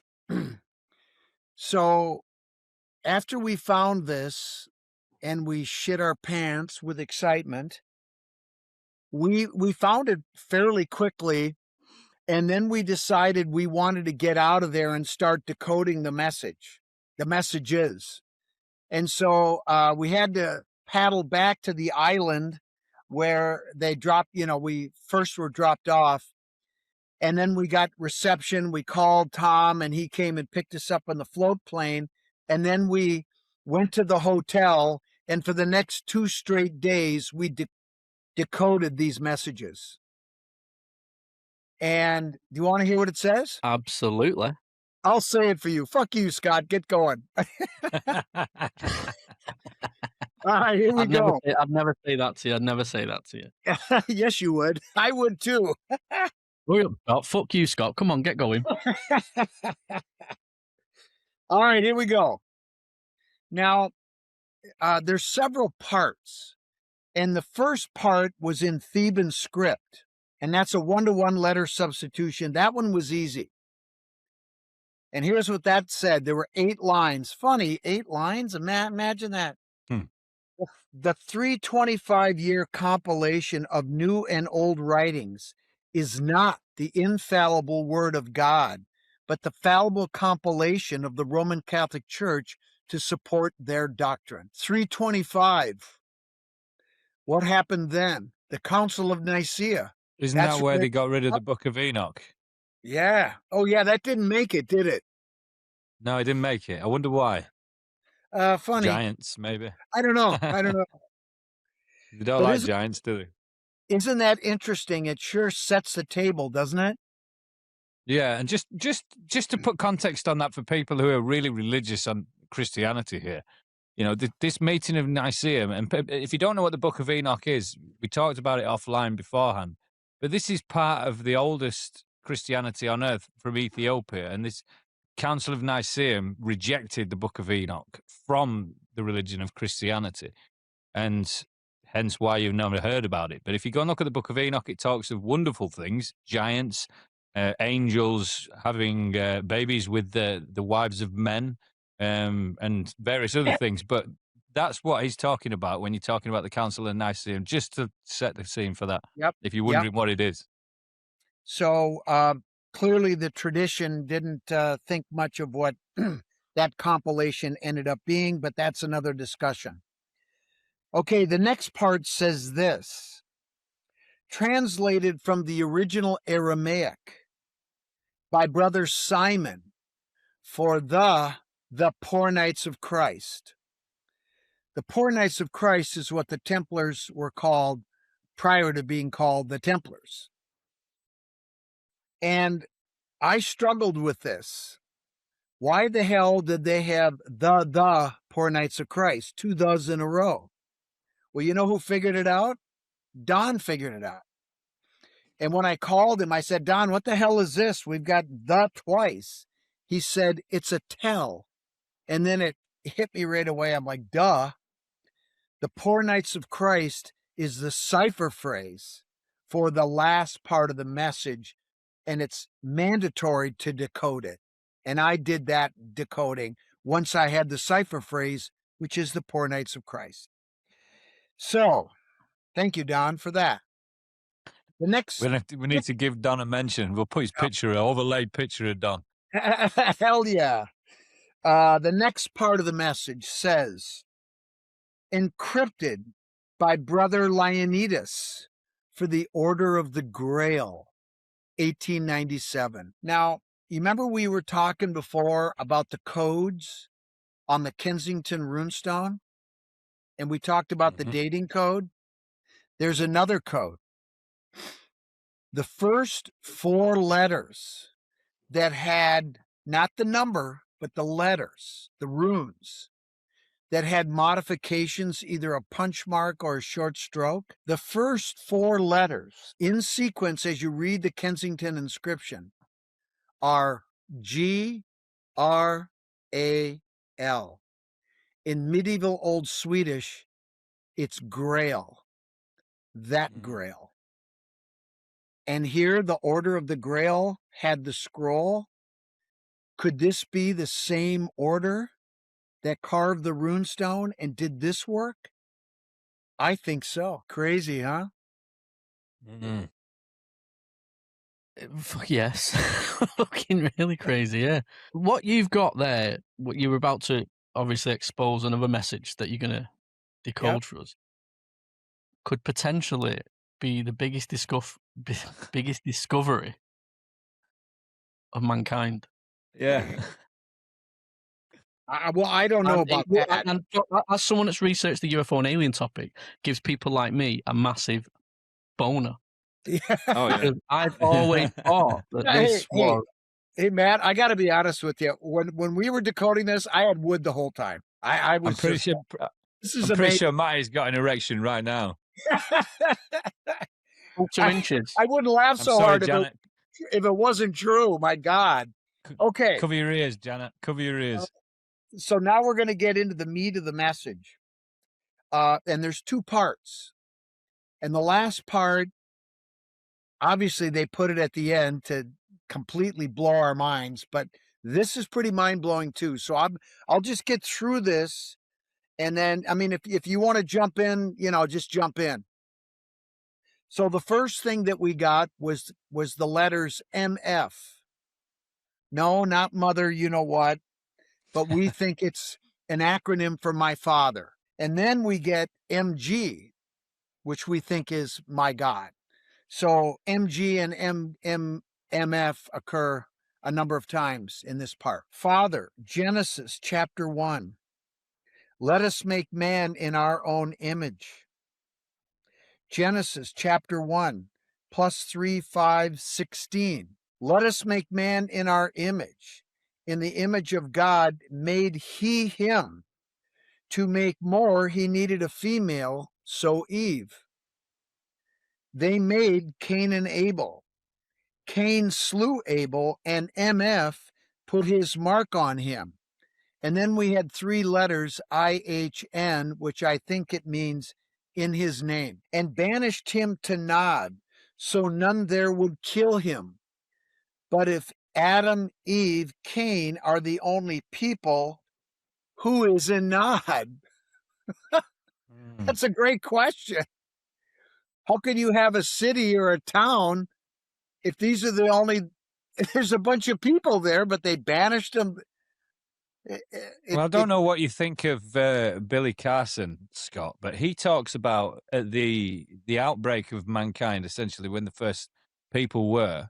There was also another species on Earth called the Agigi, or Agigi, however you want to pronounce it, who were also were a race who were brought here, so to speak. This references into the Anunnaki stuff.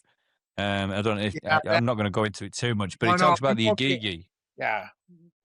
And I know Billy Carson. I get along fine with Billy. I think we're going to be having conversations the next time we get together, because all this stuff, we haven't talked about this until about a month ago. We haven't told anyone about this. So they're just learning about it now too. Connects a lot of dots though, right? Well, I think it does. Yeah. Well, let me keep reading. I think more dots will be connected. Know this.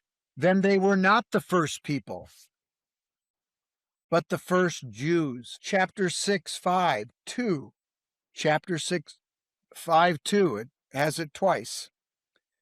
And the sons of MF saw the daughters of men and found them pleasing in their sight, and came and knew them. Wow. And they settled in the land of Nod, where Cain was sent, so their children enjoyed life for its pleasures, both male, female, male, male, and female, female. Fucking hell. That's So- what it so said. Holy shit, man. So they're saying basically that there was okay with gay people and stuff like that. So which, That's the way I interpret it, but hold on. yeah, This does not procreate or honor MF. So he destroyed them all. But flood nor fire succeeded. So he Wow. didn't destroy them. Wow. So what that's confirming there, just for context, what you've just read out is confirming what the Book of Enoch says about giants mating with the wives of man, and this great flood, and another cataclysm in the shape of fire as well. So there's been two attempts at wiping out whatever this civilization was It didn't work. meddling with, and it didn't work. And that lends credence to things like the Kandahar giant, the Nephilim still being out there in isolated pockets globally, even today. And it's amazing how the system tries to suppress anything regarding giants as well. I mean, that just connects so many dots, what you just read out there. So many. and it It's not just corroborates with the Nephilim. Book of Enoch. Oh, Exactly. yeah, this is Like Book of massively Enoch stuff. corroborates it. And we're not done, guys. Well, no, there's more people. Thus, the sons and daughters of natural man filled the earth, yet nowhere did they mate with the Jew till Lisbeth. So, is that saying that the Jews are aliens? Sounds like it, doesn't it? That's the way I interpret it. Maybe that's Yeah. they call themselves the chosen ones. It does sound that very much that way. Oh, this is good. Okay. What? Jan? Just think about this in the Elizabeth- background, mate. yeah, Just think about Elizabeth what it is says. not- Elizabeth was, we think, is John the Baptist's mother. So what does that make him? Half alien. Hybrid. But just to have this in the back of your mind, just while you continue on the Disclosure Day trailer. This is a secret for 7 billion people, even though there's 8 billion people on the planet, which suggests there is an ambiguous 1 billion who are here, who are not just human, but hybrid. So there This lends a is- little bit of credence to that. This would fit into the Well- bloodline conspiracy. You remember when I told you that I was, Holden and I came up with a narrative? That was part of the narrative, that 4%, what he said was 4% of the population in the United States are them. That's a lot. Yeah, it is a lot. Do the math. And this is all from the same scroll. Please keep reading. Jesus Christ. I probably regret saying that by the end of this. No, Sorry for blaspheming. yeah, I do the same thing, man. I say Jesus Christ all the time, and I catch myself. Just need to go All right, for a here we quick piss. go. You not read the last bit yet. we're gonna mark time for. I'll tell you what we're gonna do, guys. We're gonna pause just for 1 minute while Matty goes and relieves his bladder. This is the All problem with having a podcast with Matty. He drinks too much whiskey and then he starts going to the toilet. Yeah. He'll be back. All His right. questions usually get very good though. The more he drinks. So where are we I at now? love that. 2 I hours. love that. Let's get after it, man. This All is what right. happens when you come on a British podcast. Just the booze can't help but flow. Well, you guys are 6 hours later, so it's oh shit, it's 9 o'clock there, right? Yeah, that's right. Yeah, Yeah. still early. It's not even tea time yet. There you go. This is Oh. crazy. This is absolutely crazy. Oh well, it gets crazier. Trust me. Here I'm he not goes. excited. He's I didn't back. even shake. I didn't even shake, folks. Let's All go. right. All right. Are you locked and loaded, boys? Yeah. Here we go, people. Listen in. Here we go. Seeing it work in 6 weeks, the angel Anton came and knew my mother. Anton. So Who's Anton? he's an alien. So that's the. Yeah, I'm sorry, I've lost my train of thought there a second. Remember, I am Yes, drinking as well. By the way, who's talking? Jesus. Yeah, yeah. This is him, first person. So he's half alien too. You see what I'm saying? This is crazy, isn't it? See, I watched that episode. I couldn't wait to get into this. I still can't believe that you're here, that we can actually talk about this with you. Because there's a lot to put on this. I'm having a good time. This is awesome. Okay, so, oh wait, I missed a part. Oh yeah, no, I didn't. Seeing it work in 6 weeks, the angel Anton came and knew my mother. But John the Baptist, and I chose MF. I don't know what that means. Then know this. Adam and Eve could read or write, thus the tree of life was not a tree, but a book that spoke. The fruit chapters, numbers 1, 2, 3, etc. So MF looked like man except for intelligence, hence the book to store it all. So I'm not sure what that means. Maybe he's talking about a person. God, I don't know. I really don't know. MF and his wife, Asherah, called wisdom, there's your dualism, male-female, rebuked his brother for having led Eve to open the book and sent him out of earth to Arcturus. But he returns when called, for many follow him here. What of the serpent? Now that's probably an allegory. Natural female mated with my uncle and got the creature with legs that crawled from the waters, and over a long time came to be natural man, strong and large of stature, worshiping its ancestor. A fork in the road became the snake. Oh shit, man! That's confirming evolution, basically, isn't it? To a point. Seems to be. To a point. Another natural man and woman. So if you follow me, whether you turn right or left, you will hear a voice behind you saying, this is the way, walk in it. So is he referring to that if you go right or left, you take the bad path and the good path? Is that what he's referring to there? It's just still get back to the end, yeah. He's talking about divinity, the satanic eternity. Side of it then. That this is the number 8. Where we go that way. That's why they've not told us this, isn't it? It's because it's sideways, it's infinity. Yeah. And that's what it means. So it doesn't matter whether you take the wrong choice or the right choice, you still go to heaven. You still have eternal life. Exactly. You're still in God's love, essentially, his presence. It's about consciousness. Well, wait a minute. Oh my God. What about hell? What about hell? There is none. There is no hell. Screw that bullshit. Unless we're on it. Yeah. Well, right now it seems like, at least in Unless America. We're there now. Yeah, exactly. Hell. Okay. Now, but that's what it's saying, right? Shit. Wrong. And then the last thing. That's the underlying message. Exactly. So right here, it's in English. It says, as I am allowed to say. So apparently he had to choose his words carefully. I don't know why, but that's what it says. Okay, so now we're at the end of the message. And this is the part where you guys got to buckle your seatbelts and just get ready because it's going to get real. Ready? Gonna get my tissue ready. It's all right, man. You should have put your Depends on. Here we go. Now, before I do that, remember I told you about the cipher phrase and this horizontal shit right here? There's 22 lines on the front and back of horizontal letters. There's 22 letters in the cipher phrase, the Poor Knights of Christ. 22 is a sacred number. Do you know why? Yeah. Why do I know why? 22 crops up a lot, doesn't it? Pyramids. Yes. Do you know how many bones you have in your skull?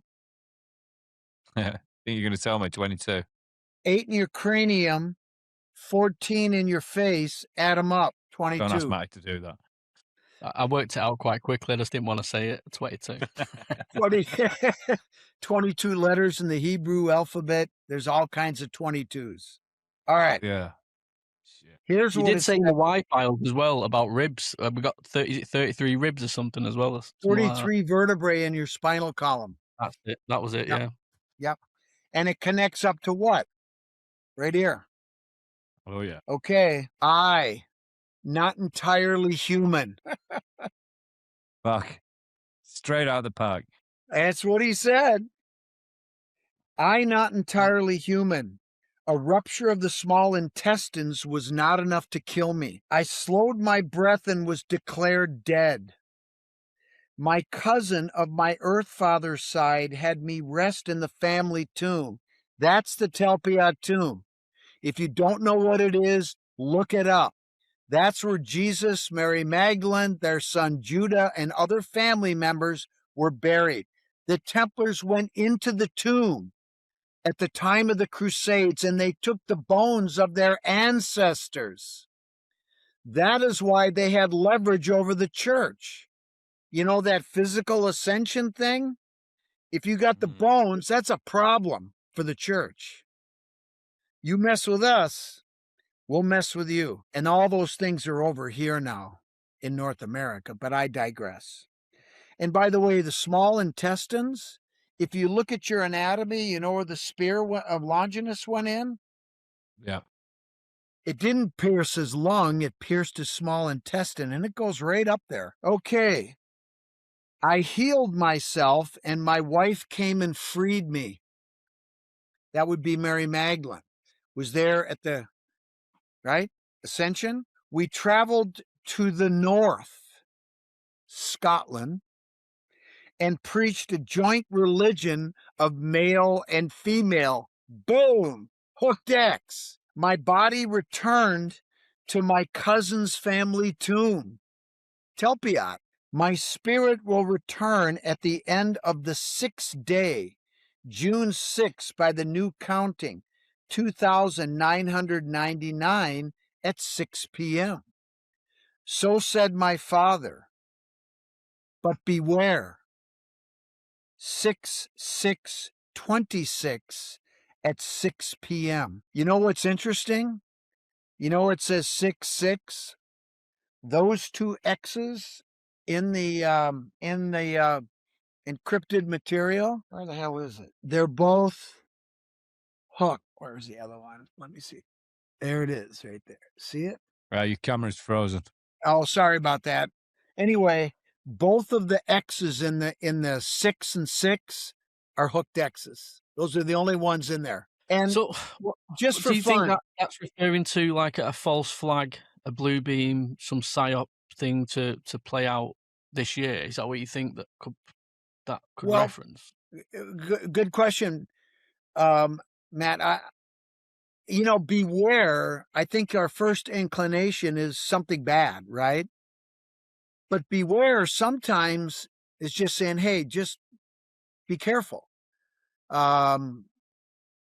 Slow down, stop, and think about something. So you could make the argument, you could argue it both ways. I mean, my initial reaction is that something not good is going to happen or something that's going to be upsetting, like disclosure, right? I find it so interesting that date, the 6/6/26, is why would Spielberg pick that specific day to release that movie out of all the days? He didn't, did it? It's not the 6th. I think it's the 12th of June. I think I read the 12th. I read the 12th. 12th of June. So I think it is. I think you're right, Nat. Janet's going to look it up. Yeah, I might be wrong. I hope I am. It's the 12th of June, so I don't want to just put any misinformation out there. But double check it. I am wrong. Double check it. I think that's it's just 12th of peculiar June. if it is. What do you It's still close. It's still close. Yeah, it's still close. Anyway, 6 days before. Later.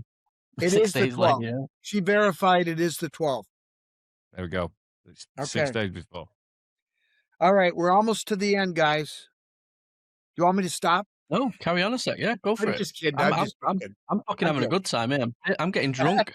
Just before we move on, can I link what you said there in that previous passage? So you said he travelled to the north, to Scotland. Yes. Don't you find it interesting that when the Vikings came to the north, the first people they came across were the Druids, who were painted blue. They had runes and all sorts of weird stuff, and they didn't have any fear whatsoever of the Vikings. Right. Do you think that's peculiar, where that ties in, maybe? No, I don't think that's peculiar at all. I mean, well, I think it's very interesting. But the Isle of Iona has got pervasive legends about Jesus being there with Mary Magdalene and preaching a dual-gendered God religion. And here we actually have another document that is an abbreviated form of this. That's a whole nother story. I don't want to get, but they talk about preached in the Northland and of the Scots. It says Scots. So we think they went to France and then eventually to Scotland, probably, to get away from the Romans because they were probably looking for them. Who knows? Okay, by the way, what's 6 plus 6? 12. Plus 6 p.m.? 18. 18. Plus 2 and 6. One more 6. What's that? 24. 24. Come on, mate. He's had way too many wait whiskeys. a minute. Listen. 24 plus 2 is 26. Divide that by 2. 13. 13. 12. No, hey, Lee, you're not drinking enough, man. Get going. I'm just winding Matty up.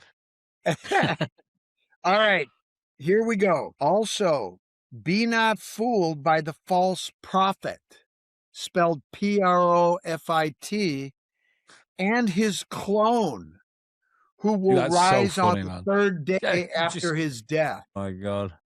Everything Why is he's saying clone is- even in there? Why Yeah. would that have been in the vocabulary at the time? Well, crazy, yeah. that word didn't really come into play until the late 1800s. So, No, this Jesus has been is talking about this is in clones. the modern vernacular, right? So that's just so basically Jesus has said that he's half alien, and he's also mentioned and used a word that didn't exist in the English vocabulary until the 1800s. Did you say clone? Well, I obviously cloning, if aliens are real, is something they'd known about before Jesus's time, right? Exactly right. Exactly. So maybe it was another word, and this is the modern word for it. But I don't know. This is what it said. That's Crazy we shit, decoded. This is what it said. So rising the third day after his death, and I got to be honest with you. The first time I read this, immediately Trump came to mind as the false prophet. And so What does did you that say mean, earlier? is this clone J.D. Vance? I mean, I don't know. I who knows? Okay, Well, I'm some gonna people say. Anyway, go on. I would lean more toward root. I would lean more and toward then we're root. done. Know this. I got to make sure I got it. Know this. In the beginning was the Word, and that Word was God. There was none before him, and there was none after him. The Word is eternal. And that's it. Wow, man. Just connects so many dots. So many dots. It really does, doesn't it? It's insane. I'll be honest with you. the I just want to go timing for a and drink everything. with you and Graham Hancock. I just want to go and get all on the piss with you and Graham Hancock. You and Graham Hancock can come round anytime you want. We'll have a drink and just talk. Wow. You and him for me, because you're getting the same kind of ridicule as he does for the work that he does. I've taken plenty of bullets, man, but fuck them. I don't care. I mean, the data's the data. The results are the results. We followed, the documents, and it led us to the scroll. And this is what it says. What do you want from me? It is what it is, and it's subject to interpretation. Everybody is free to interpret it the way they want. I'm free to have my opinion about what it says, and so are you guys. So is Janet. So is everybody. If it's any consolation, like after 27 years researching the UFO and alien topic, what you've just said makes absolute sense to me, and it doesn't scare me. It doesn't shatter my world or anything like that. It makes absolute sense to me, and I'll speak on behalf of many other people that research this topic. A lot of them think the same way, that Jesus was some form of hybrid alien, Yeah. and so it won't be me that'll be shocked at this. It'll be the religious folks. Do you I think know, it'll it's... Yeah. When you're tying everything together, the spiritual aspect and the science aspect of it, I was talking about Greg Braden, and I really like some of his takes on consciousness and what the human body's capable of. And this is part of the stuff that we're talking about with regards to this awakening and this movement into new capabilities and abilities, etc. You mentioned that before with regards to the pineal gland and stuff like that. So this is all so tied in. It just connects so many dots. What you've just read out, basically. It just validates so many people's theories across a spectrum of different subjects, consciousness, UFOs, everything. It connects everything together. I mean, it all comes back to the same answer. It's consciousness and eternal consciousness, essentially. You know, you said something that was really good and made me think about this first message. You know, the power of God shines around you through other people. I mean, that's a spiritual message, right? And it's a powerful message. But then on the other, right below it, we've got this mathematical formula that, you know, speaks to quantum physics or who knows what, but that's scientific, right? So right from the get-go, we get this juxtaposition of science and spirituality. And it's almost this dualism aspect, again, that's keeping things in balance. And right from the get-go, before we get into the message, we have this dualism again, this balance between science and spirituality. And that just occurred to me just now, based on what you just said, Lee. Do you know who ties this all together, Scott? And I've just been researching him recently, who ties this all together perfectly with the combination of spirituality and science is a plasma physicist called Claude Swanson. Okay. And he ties everything together. He explains everything about what Chris is seeing, about these entities appearing in plasma, because that's the way that they appear to us physically. It connects NDEs, it connects out-of-body experiences, astral projection, remote viewing. It's all the same thing. And he ties everything in. And he talks about this God consciousness in all of us, this light in us all. So if you haven't researched him, go and have a look, because he's a PhD from Princeton, no less. Claude Swanson, plasma physicist. He ties all of this together beautifully. So if you want to look specifically into the spirituality element of it, he's great to go and look at. But you know you've got the backing of science as well with his PhD from Princeton. And his name is Todd Swanson? Claude Swanson. Claude Swanson. Okay. Did you get that, Jen? Yeah. Yeah, write that down. Okay. That's without an E. It's Claude without an E, by the way. No, I know we've took you for 2 hours and 50 minutes. We're going to let you go very soon. I just want to ask you one question. I think it's an important one. So yeah, go ahead. I've got it here. So in your opinion, is this more likely to strengthen faith, destroy it, or transform it into something new? Well, are you religious, by the way? I didn't ask if you was religious. Oh, well, I'm not religious. Spiritual for sure. I used to call myself an atheist, but I've had too many crazy things happen in my life that I can't explain. So, and I've become a Freemason. I'm a Knights Templar, Rosicrucian, and that's helped open me up to things that I wouldn't have considered before. So, but that's who I am.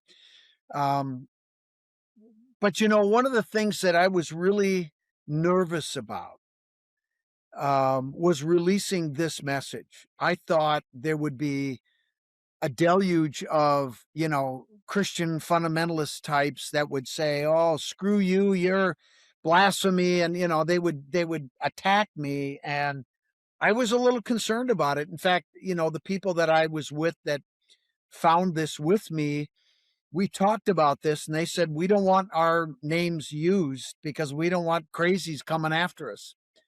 But now that it's out, I have to say that I am more than surprised. I am shocked at how overwhelmingly positive the feedback that we have gotten is. I mean, I've had people send me the most profound, beautiful, emotional responses saying, I've always questioned, Christianity that the church has, been preaching, and I've always felt spiritual, and this just resonates with me, and it's amazing. So, to answer your question, there are going to be some people that are fundamentalists that are probably going to lose their minds over this, and that's fine. But, I got to tell you, a lot of those people who claim to be fundamentalists deep down aren't as fundamentalists as they want you to believe they are. And so I think this message is going to resonate with them, at least at some level. But I think that the way the world is unfolding right now with disclosure, with the whole extraterrestrial thing that nobody can deny is out there. I mean, I think it forces people to go back and re-examine their faith, and they're going to have to come up with a different narrative. And so I think this just fits right in with that. And I see it as a positive. There's nothing wrong with re-examining your faith, because if you're honest with yourself, there are things, I'm just talking about the Christian faith right now, it just doesn't add up. And if you want to, talk about a leap of faith, a lot of these things are big leaps that sometimes people struggle with. And so I think it's a good thing. I think it's going to, I've already gotten an overwhelmingly positive response, and I think in the end it's going to be positive. I hope so anyway. And I think it's important given, the times that we're in right now. Humanity has got to get its act together. And spirituality is a big part of that, however you do it. Can I just give you what my opinion as someone who's just fire away, man. work and someone that's researched the UFO side of it? What you're saying potentially will bring people who follows the UFO topic and the religious people together. It brings answers to both sides. That's what you spirituality is the blend. The balance returns. It proves out to be true. You have brought the UFO community and the religious community together. Oh, I love that. Hey, let me just leave you with one more thought, okay? You guys are familiar with precession of the equinoxes, right? Yeah. Okay. And you brought up 2012 earlier, Matt, as being one of those moments when people got all wound up. And the reason for that was that the end of the cycle of Pisces was 2012 in the Mayan calendar. Now, there are other precessional calendars that have the transition happening right now in the 2026, 27 time period. But what's happening right now with precession is one of the most profound moments in human history, because it's not just the end of one of the 12, constellations in the zodiac, but it's the end of the 26,000 year long cycle, right? And we are now heading into the age of Aquarius and the beginning of a new cycle. Now, the symbolism of Aquarius is two rivers flowing together, or streams coming together as one. And what you said with the UFO community and with Christian people coming together, I see that, and I've used the same analogy before of the left and the right in our country, right? Republicans and Democrats and people that support Trump and don't support Trump, as coming together as one. So the symbolism of Aquarius and the two streams coming together of diametrically opposed ideologies coming together. Maybe this scroll and eventually the artifacts will be the catalyst to bring these people together that are fighting right now. And that's a losing battle. This bullshit can't continue. We got to just take a break and listen to each other and learn from each other, because at the end of the day, what I say to people all the time is part of the reason I'm doing this is I know I'm not going to live forever, for fuck's sake. Nobody gets out of this thing alive. I'm doing this because we all grew up, whether you're in England or the United States or anywhere else in the world. This is a beautiful planet. This is a beautiful world. And there are a lot of beautiful people here. And I've had an amazing life. And I want my kids to experience this amazing world, and my grandkids and the ones we'll never meet. That's why I'm doing this shit. And that's why I don't care. If somebody wants to come here and get in my kitchen, let's go.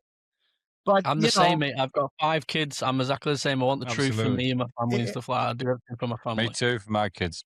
Good on you. One thing I wanted to mention something, Scott, right? And this is something that, because I research a lot of different areas, because I believe that the only way you're going to get to the truth is if you accept different areas like science, spirituality. It's all got to come together for me to get the truth, true answers. And a part of that for me, and this connects to the ancients as well, is that they had knowledge of the stars and things that they shouldn't have had knowledge of. And we ignore that primarily today. And there's a guy I researched Stefan Burns, is a geophysicist. but he studies space weather, and he correlates a lot of the space weather to the seismic activity, volcanic activity here on Earth regarding our sun, the sun's solar activity and the way that it interacts with our magnetosphere and coronal mass ejections, etc. And a lot of the things and crazy shifts that we've seen throughout history, they seem to coincide with celestial events, things happening in the sky, comets, etc. No question. No, we're talking about things that are coming up now, and we talk the 4th of April. That's this weekend. That's Saturday. And it just so happens, this is Easter around the same time, and it's a coincidence, if you want to call it that. I don't believe in those anymore. After research, you want to research.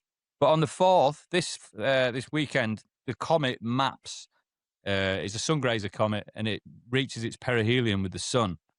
And I find that very interesting because we talk about, you've just mentioned the two rivers flowing together and the synchronicity and the alignment of the planets and Saturn and Uranus and things like that. And this is stuff that the ancients didn't ignore. In fact, they mapped a lot of their world based on this. And you mentioned it with the equinoxes as well and how they play a role. So for me, I think something may happen this week, and I'm just saying it, but I'm talking about a new knowledge, maybe some kind of event, something happening, because that perihelion happens on the 4th. That's this Saturday. Maybe it starts a chain of events, but I'm just going to go on the record and say maybe something will happen. Maybe earthquakes, maybe volcanoes. Maybe it'll play into this narrative of Armageddon and the shit that I was saying about Trump being... I'm just saying, maybe something will start as of this Saturday because of the comet. But you, again, being the modern day Indiana Jones, about the ancients and their relationship to the stars and comets and things like that. And is this anything that you've looked at? I'm just going to ask you. I've got to ask you while I've got you. I don't know if I'm going to get you again, Scott. I know Matty's trying to wrap it up. Anytime, man. We're pals now. We're brothers now. Well, I've got a plan. I've got a plan. If you're interested. Have you got a TikTok account? Yes, I do. Right. Send us your TikTok. Would you be willing to do a live stream with us? Get the community up. Random people coming up asking questions on this. We can certainly drive people to your work and stuff like that. There's so many people that'd be awesome, man. I'd love to speak to you.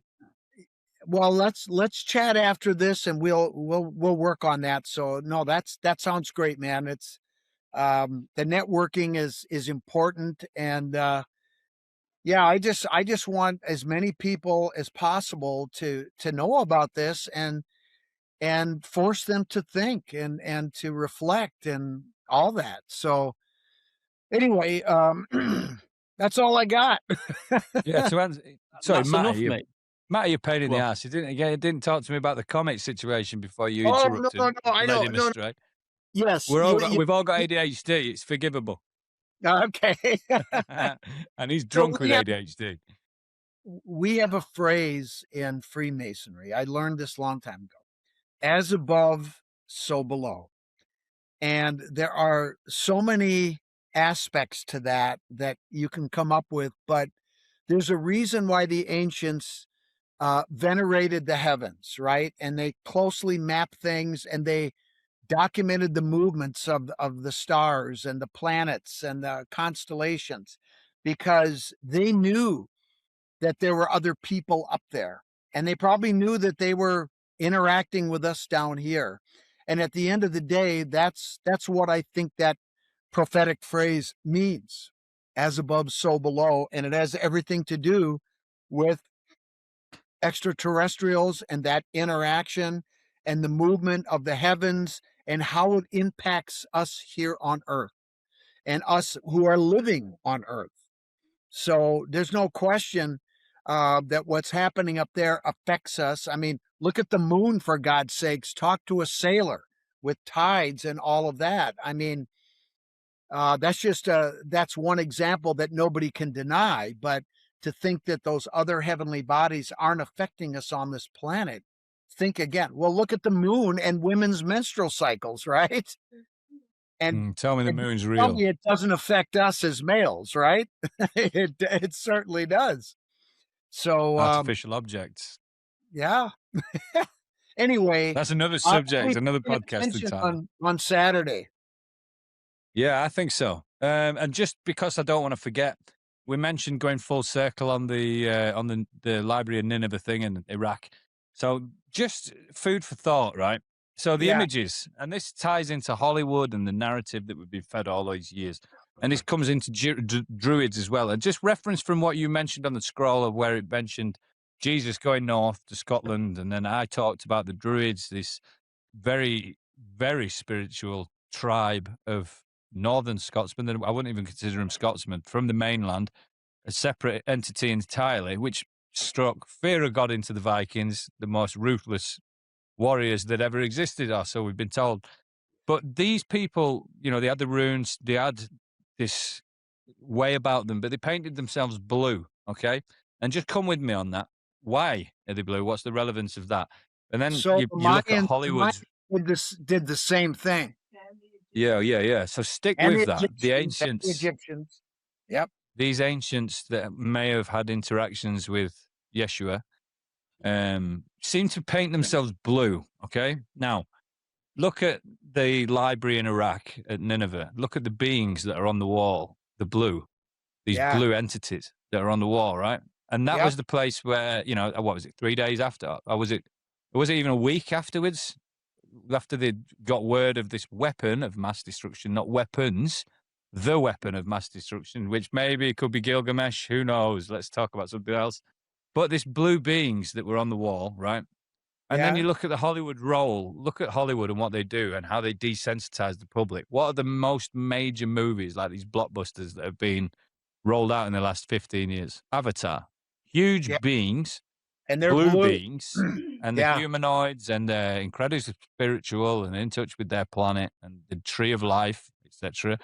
Look at the way they desensitize the public, right, when we talk about the programming. And then just to tie a bow on that thing, right, we're talking about the Avatar stuff. Matty, did you hear any? Yeah, I know your story anyway. You've told me in the past that one. No. So you got the blue beings on the Nineveh. You've got the ancients that paint themselves blue. And then you've got Hollywood trying to desensitize the public to tall blue spiritual beings. And then you've got the Arcturian narrative that are in those scrolls that suggest that human alien hybrid, and Jesus was one of which. And the Arcturians are blue, if you look at their folklore, right?